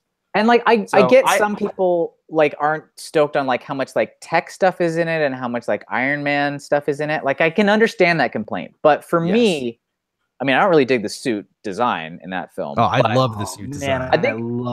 I don't like how it looks. I like what it does in the story, because especially when like they talked about Suit Lady Karen over there, there's an aspect when you read a Spider-Man comic where a lot of your like words on the page are Spidey thought bubbles when he's alone, patrolling, doing whatever, and he's talking to himself. That's a hard thing to do on screen. It's hard to like have that thing come across unless you're doing a literal voiceover. It can be difficult. So just literally giving him a voice to talk to gives him an excuse to talk out loud and talk through his problems and ask things like that. So even though it's not a thing that's traditionally been in the comics, it felt very comics accurate to have Spidey being like, oh my God, what is that? Like, can we like zoom in there? Like, what's going on? What do you mean web? Like that all felt so accurate to me, even if it was gives like it a reason to work. I also think that like the scenes where he's on the phone, I didn't remember at the beginning. He's on the phone with someone sitting on like a rooftop. He's like, yeah, well, I helped an old lady do this today and I got a sandwich or something. She bought me a churro. Like, that was nice. Yeah. He's so, I love how ordinary. I love that we are seeing like the beginning of Spider-Man. Like even in the Tobey Maguire ones, like you see the beginning of Spider-Man, but he instantly becomes like a perfect superhero. Like within a half hour of the movie, he's like Spider-Man. Like the fact that we're still learning, that Spider-Man is still learning how to do this. The fact that we didn't see him with a camera in his hand taking pictures or a J. Jonah James, like I love that. I love that we're seeing such a thin slice and they're expanding it into this sort of more meaty section of the history. I like it. We never saw Spider-Man swinging through Manhattan. You know, like we never saw that like growing up. It was literally just friendly neighborhood Spider-Man. I like it. That's a good. I also I really liked the Tinkerer. I like that they brought him in. Oh God, yeah. Spider-Man has one of the deepest rogues galleries that you can pull from. I'd put it probably the right best next of Marvel. I'd probably put that right next to Ninja Turtles as far as deep pockets of rogues galleries. Sorry, wait a minute. Do you put Ninja Turtles above Batman? Yes. Really? For Rogues Gallery? Look, I love Ninja Turtles, but like I don't think anyone's got it better than Batman. This is a conversation for another time. You continue. I'm not a big DC guy. I've never been, but getting that. But it's just and to pull says the guy with the Joker poster on his wall behind him. That's a relic from my times in the projection booth. Excuses, that's spoils of war is what that is. You stole that, didn't you? I did. I probably shouldn't have it on camera right now. Actually, that's an actual two-sided movie poster. Oh wow. That's cool. Or I have a whole bunch of. I actually just ripped down a whole bunch. Like I had a Wolfman poster that I was just like, I don't need this anymore. And I'm like ripping it up and throwing it away, going like, this is probably worth money. What am I doing? My God. But yeah, I thought it was cool that they pulled like one of the smaller characters from Spider-Man's rogue galleries with the Tinkerer, and I love what they did with him because it was the perfect place for him. Yes. All right, let's rank it. Let's rank it. Adam? I give it a 5. Okay, 5. Zach, you give it like a 9, right? Yeah. Round it down to 5, I guess. All right, I'll give it a 5. I feel really strongly about this one.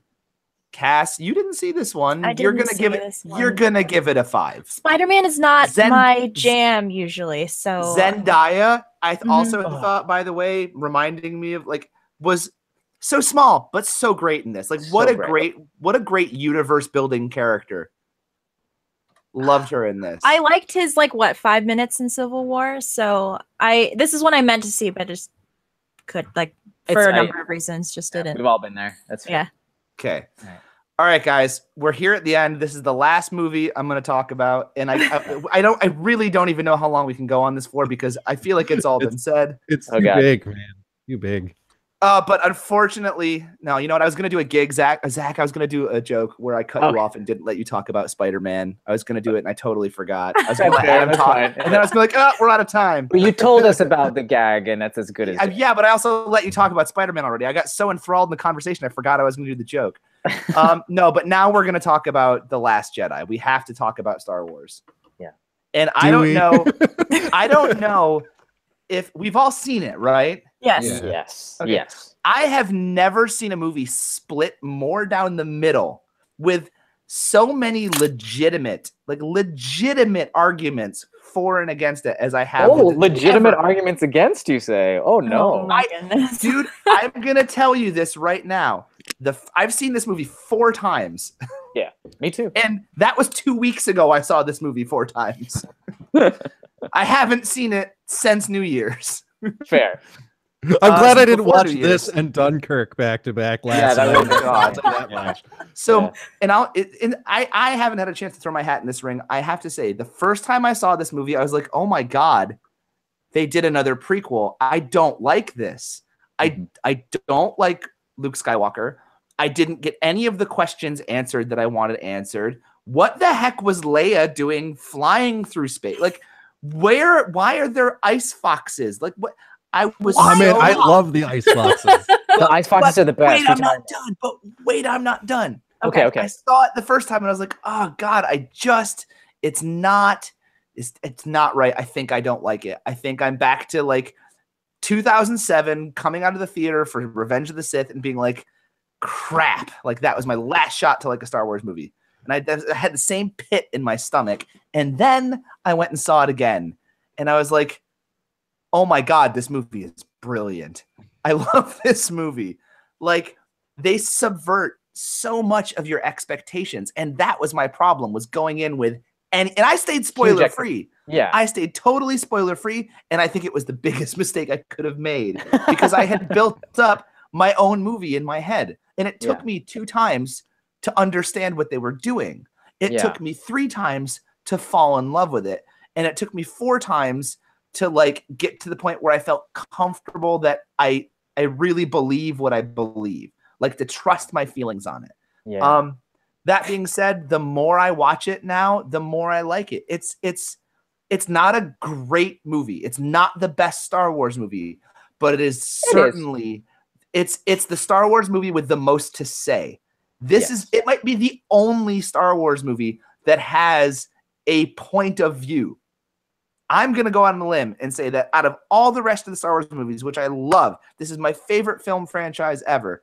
Yeah. I don't know that any of them come down and say, here's my movie's point of view. This is what I'm trying to say. Like George Lucas didn't really have, I don't think, of a statement to make with Star Wars. He was telling a story, and it's a great story. Rian Johnson was notarizing this film. He had a statement. This is throwing down a gauntlet. Yeah.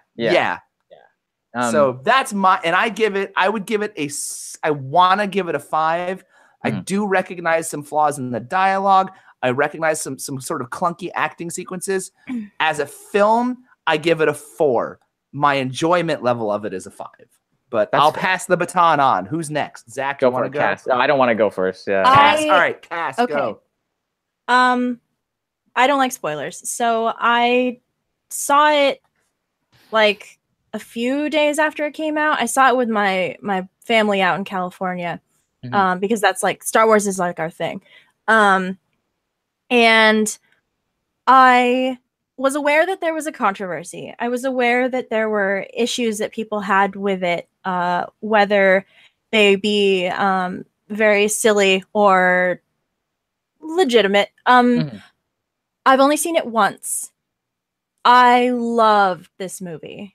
I think I liked Force Awakens a little more just because it was just like Star Wars Renaissance. It's Star Wars is back. Yeah. It hits the member berries like we talked about earlier. Force Awakens is a member berry movie.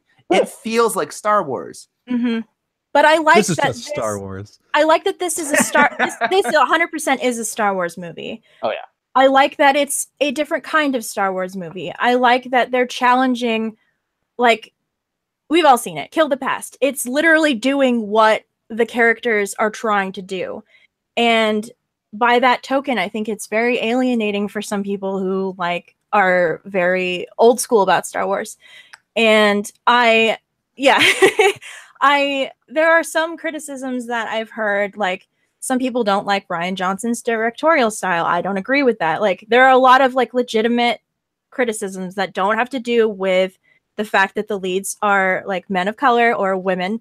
Can I say something real quick? I want to let you finish, but there is no such thing as a Star Wars with a directorial style. Like, no, I know. Directorial style doesn't exist. It's all just they have to make it look a certain way. So that's a BS argument from anyone who gives it. I'm sorry. Continue. I don't know. There are so many opinions about this movie, and I just don't agree with any of them that aren't like this is a good movie. The last shot is everything to me. The last shot of this is what like Wonder Woman did as like a movie. Like the last shot is literally the idea that representation matters distilled into a single image. And I don't think I've ever seen that before, especially in a Star Wars movie. So, and also all the thing about the casino is bogus. Like, this is a character movie. This is a very, like, a character-centric movie. The casino stuff rules. I do. So, no, I love do it. love that scene. I love the casino stuff. The first time I saw the casino, this is one of my big complaints. Is I'm like, that whole, like, I see what, like, I was telling friends after the first time I saw it that when I saw the Rose and Finn Canto Bight sequence, I was like, it just, you could have had this movie without that. They failed. They didn't do what they were supposed to do.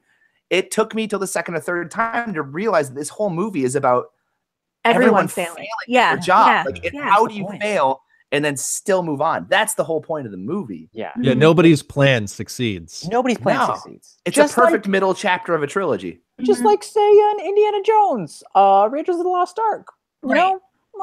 Like, that's a common thing. And to have it zeroed in as like a central theme of we have to learn from our failures if we want to build something worthwhile is bold and beautiful and wonderful. And like, I don't want to go on a long rant again. I think like our initial conversation that Adam and I had on the Dueling Genre podcast is like the meat of my like intense thoughts about Star Wars. And there are many intense thoughts I have about Star Wars. But like at the end of the day, this was a movie that used characters as characters, was willing to put them through tough, difficult things the way we deal with them as people. The idea that like learning a lesson once doesn't mean you've figured it out forever and that you don't, have moments of weakness later on. And the Rashomon story structure with like recalling the event that quote unquote created Kylo Ren, where we see it 3 times, once with like Luke's early version of it, once where Ben says his side of it, and then the final time when Rey like asks for the full picture and we see like a more cohesive version of it.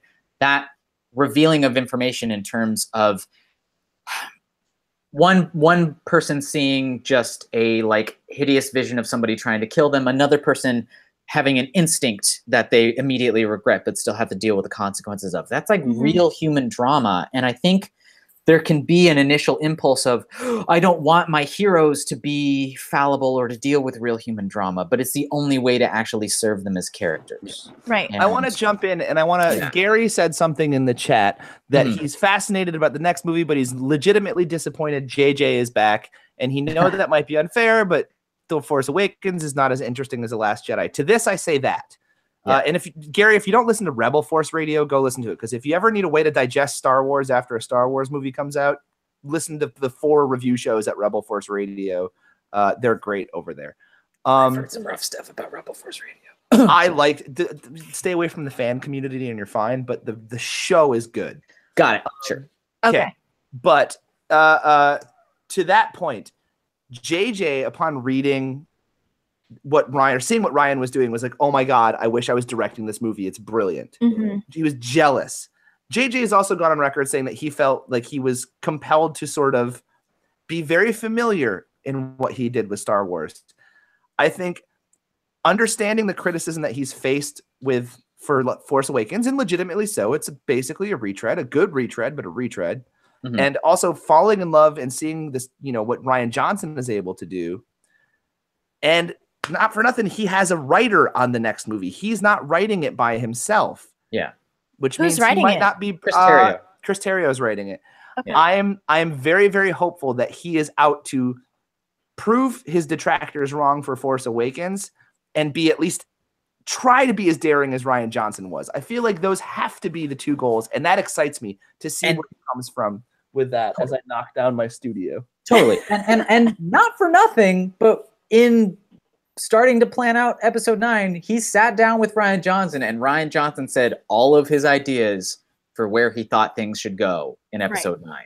And JJ wrote them all down, and they had a big, long discussion about it. So I don't think we're like having a strict handoff here where it's like, oh God, here comes JJ who can't stick the landings, JJ. I think this is JJ almost being forced into a scenario where he has to tell something interesting. I don't know that first off, I never liked the idea of Colin Trevorrow either, because I just did not think Jurassic World was a good film. No. I think that was a poor choice. Just like Lord and Miller, I don't think they were the right choice for Han Solo. I'd much rather have Ron Howard. I'd much rather have JJ. I liked Force Awakens. I have like no real problems with the Force. If I got another Force Awakens, I'd be happy. I'd be content as a Star Wars fan. It wouldn't blow my mind the same way Last Jedi has, but I'd be fine. Yeah. It'd be okay. Yeah. I'm on board. There's so much to say. Does anyone have any final thoughts? We've got to wrap this up. I didn't get to talk about this at all yet. Oh my God. You guys just ignored me. Steamrolled right over me. You were so polite and attentive, though. I know. That's why. You gotta speak up more, kid. I figured if I should probably be the one to go last because I'm probably going to have the least positive thing to say about this. Not that I hated the movie. I didn't. If you guys should all go listen to the Hangout that Zach and I did earlier, I guess last year now. Jeez. Yeah.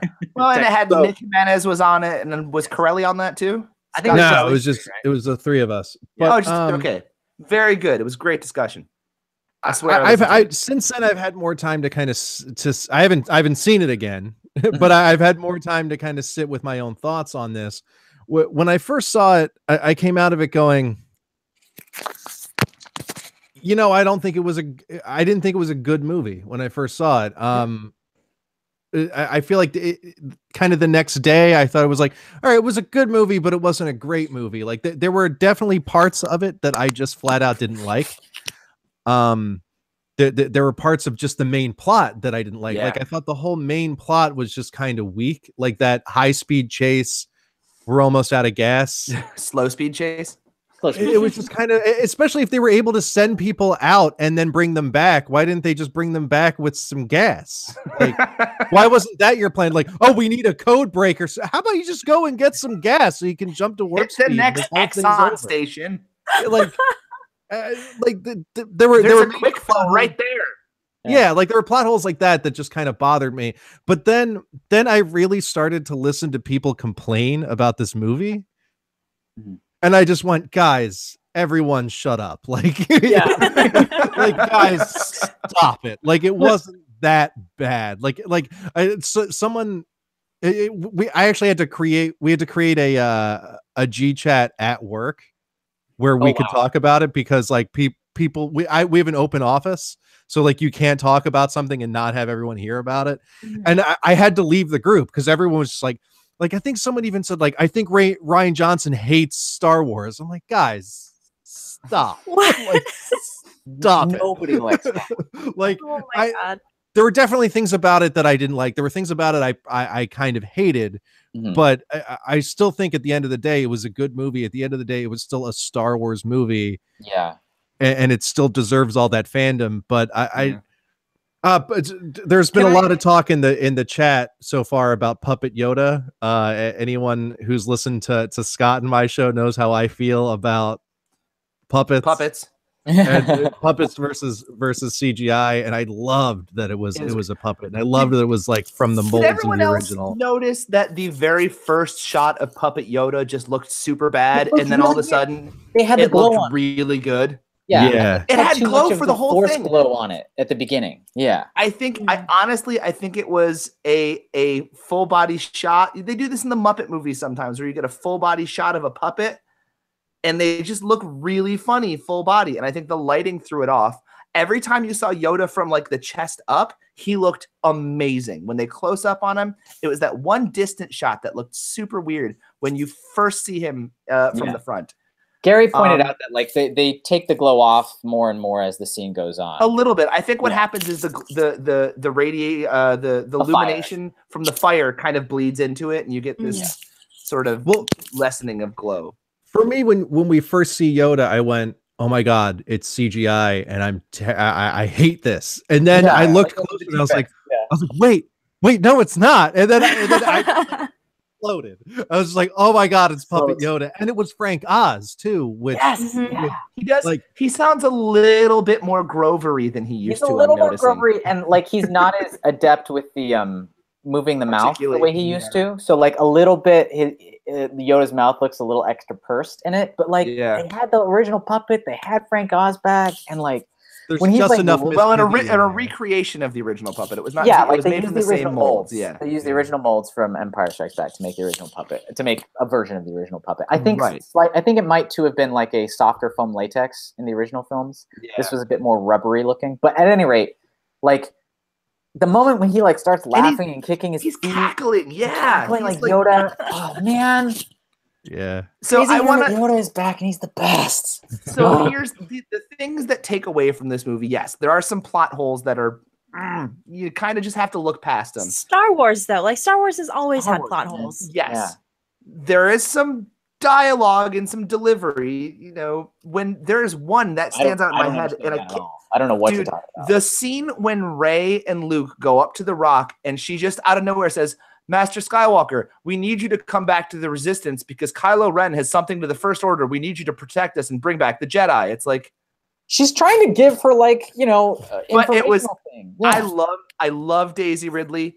Yeah, in my honest heart of heart, that was a bad delivery. That line was not Scott, good. you're full of shit, and I hate you. Hey, what did we discuss last time? Don't have to get angry. And the other thing is, there's a few Luke lines where, like I said earlier, it's like it might just be my issue, but I hear a lot of Mark Hamill and not a lot of Luke Skywalker. Oh my God, I am dying to see in Episode 9 short hair Force Ghost Luke. Force Ghost Luke. That's gonna be clean cut. That's gonna be amazing. If it's shaggy hermit Luke, it's a little heartbreaking for me because when they put clean cut, yeah. Clean cut Luke in this movie is everything I ever wanted. Everything you said is wrong. Come on. Yeah. I'm not the last of the jet. See you around, kid. Like those lines are great. There's some great stuff happening here. Milking the thing and then being like, oh God, I'm so I could have cut that whole thing right out. Could have done with that. But Adam, let me tell you, you know why that scene is important? Why? Because it reminds you that Luke is just a stupid farm boy. Like he goes out and he milks his own. Like he's such a simple gone without guy. the giant monster tits. Plus, it was weird again. Like we've forgotten because we have like 30 goddamn years of like explanations before everything. That like when Star Wars came out, a fucking sorry, pardon my French. A dude walking around looking like a giant Yorkshire Terrier, talking to like a effeminate like golden dude was weird. What Minox? Do you guys remember Minox? Minox were awesome. What is that? Can I say this though? I'm begging, and I feel like I'm monopolizing this conversation. I'm sorry, I haven't had a chance to talk about this on air yet with anyone. Yeah, I am begging just once in the next movie. Just once. Can we see one familiar alien? Just one. We have now had 2 movies with giant alien sequences and no recognizable aliens at all. I'm not asking for a ton. I don't want a Mos Eisley retread. I want one ant guy or one yak face. Or please, please. Nine Numb. Give Nine Numb his due. Nine Numb is awesome. He was in it. He was in the last. He has his Akbar, but I'm talking like in the world, in space, not characters that we know the names of. So like a Twi'lek or a Groot. I want a random Twi'lek. I want a random Rodian. You know. Well, we got that with Rogue One, like a lot. Got it. In Rogue One. We did get a lot of like. Yeah, I like that "You'll be dead" guy was there. That was maybe a little too much, but that's another conversation. But I love that we got that in Rogue One. I want a taste of that in 9. I get that. I'm down with that. Yeah, for sure. Should we give like? Yeah, I don't want to. We're on 3 hours here, so we have to rate it and we have to wrap it up. Okay, Cass, your rating for Star Wars? 5. Great. Okay, Adam. I want to give this a 4, but I also kind of don't. Like, I almost want to give it a 3.9, just to not put it at a 4. Like it's almost like that solid like yes, this is one of my favorite movies of the year, but there were just so many things about it that I just didn't like. So let me ask you this question, Adam. I'm going to help you out. Is it better or worse than Lego Batman? I mean, it's definitely better than Lego Batman. Where do they put Lego Batman? Lego Batman, we ranked it a 4.1. Okay, Now you're putting me in that spot. I mean, I don't think I put Lego Batman at a 4-1. I think I put. You probably put it like a 3-7. Yeah, or something. I think you put it at like a 3-5 or something. 3-5. Yeah, I'd put it at just below a 4, or if not a 4. Okay, 3.9. We'll go 3.9. So we've got a 5 and a 3.9. Zach, 5. I'm gonna sort of lean towards Adam. I'm gonna give this one like a 4.5. I love it. I want to love it a little more than I love it, but I do love it. So I think we have a 5, a 5, a 4, 5, and a 4. I think that puts us 5s from the chat. We got 3 some 5s. All right, I feel like we have to put this at least a 4.7. Fair. Overall, 4.7. All right, guys. I can't think of any more movies, and frankly, if I could, I wouldn't list them because we are way longer than I expected. If this was a movie, I wouldn't watch it. This is the longest one of these we've done. Eat that, Corelli. Yeah, take that, Corelli. Do better. I dare you. Or at least be more concise. Just two movies, real quick. I don't know if anybody else has seen them. Go ahead. Number 1, Call Me by Your Name. I would feel real bad if we didn't mention Call Me by Your Name. I don't even know that one. It's a gay romance movie in Italy. Armie Hammer, Timothée Chalamet. I want to see this. It's real good. It's real good. Again, great performances. Again, human drama. Love that movie. And then the second one, The Florida Project, with Willem Dafoe. It's about this motel in Florida near Disney World, and like these poverty-stricken people that live there. And Willem Dafoe plays the manager of this motel, and he's incredible. He's so good. If you like need a cathartic moment of like Willem Dafoe like really laying into a pedophile and scaring the crap out of him, like that movie's great. It's a nice cathartic like we're those awful people moment. So just want to put those two in as well. Call Me by Your Name and The Florida Project are great. Done. Awesome. Does anyone else have any final movies they want to throw in there? I couldn't possibly. No. I don't even know that any more movies exist at this point. I feel like I just ate a giant what? meal and you're asking me if I want dessert. Wait a minute. I have to check something. I have to check one thing. Sorry. I'm typing real quick because I have to check a release date. Okay. Jumanji, Welcome to the Jungle. Stop it. I've heard some good things. I haven't seen it. No, I haven't seen it. I was expecting crap. It is pleasant. It is a pleasant movie. And Jack Black is the all-star of this film. Mm-hmm. That's all I'm gonna say. Yeah. He plays a teenage girl so well. It's like, and he doesn't do it cheesy. I think he does it's a fun. It's stupid, but it's fun. It's got a nod to the original, and it's not a blatant ripoff. It's its own story. That's fair. Norm also pointed out Power Rangers, which is in a similar vein of I thought that was going to be dumb, but it was really, really fun. I hated Power Rangers. Hated it was fun. Oh man, I thought they didn't become Power Rangers until an hour and a half into the movie. There was a whole movie that elapsed where they weren't Power Rangers. The first hour and a half of that movie. Yeah. Power Rangers is only going to work if they make a sequel. As a standalone, it's not enough. If they make a sequel, then this is a great first good. The Blue Ranger in that movie. Blue Ranger was best, great. Like spectrum, like on the spectrum, the like all the characters, the Pink Ranger character, all the characters were really well done. They gave this movie a real honest to goodness shot, way better than they've ever done with Ninja Turtles in the last 10 years. Let's not open that. Not counting TV shows. Okay. I felt like there was just one more thing. I can't remember. I guess we have to be done. We said Jumanji. We said Power Rangers. Okay, done. There's so many documentaries I want to bring up, but I just excluded them from this conversation completely. Yeah, that's fine. I'm kind of a documentary hound. Here's what I want to do. Richard, I'm sorry you don't like the new Power Rangers. He says it can go F themselves. Logan got missed. We talked about Logan. Logan was the first one we talked about. Yeah. Logan was like the very first movie we talked about. You guys are going to be able to watch this again. This archives. It'll stay on YouTube. You are more than welcome to keep commenting on the chat. Put comments in the bottom. Like, please have a big old conversation about this. We love our fan community here at Dueling Genre. We love interacting with you guys, the other co-hosts that are on there. Please go to duelinggenre.com. Listen to all of our podcasts. Teenage Mutant Ninja Turtles Minute, Spider-Man Minute with Zach, Lord of the Rings Minute and the Doctor's Companion with Cass. Adam is also in Ninja Turtles Minute. He's also going to be hosting Airheads Minute coming up. I just want to run through our list. Can I do this real quick? The ones that we ranked. Ready? Yes. Very bottom, Alien Covenant with a score of 2.3. Sorry. 3 Billboards scored a 3. Justice League scored a 3.3. Guardians of the Galaxy 2 scored a 3.4. Logan and Logan Lucky both scored a 3.7. Nice. Disaster Artist and I, Tonya scored a 4. The Big Sick Lego Batman scored a 4.1. Blade Runner 2049 got a 4.4. Baby Driver got a 4.5. War for the Planet of the Apes got a 4.6. Shape of Water, Get Out, Coco, It, and Star Wars The Last Jedi all got 4.7s. Thor Ragnarok, Dunkirk, Lady Bird, Wonder Woman, and Spider-Man Homecoming all got 5s.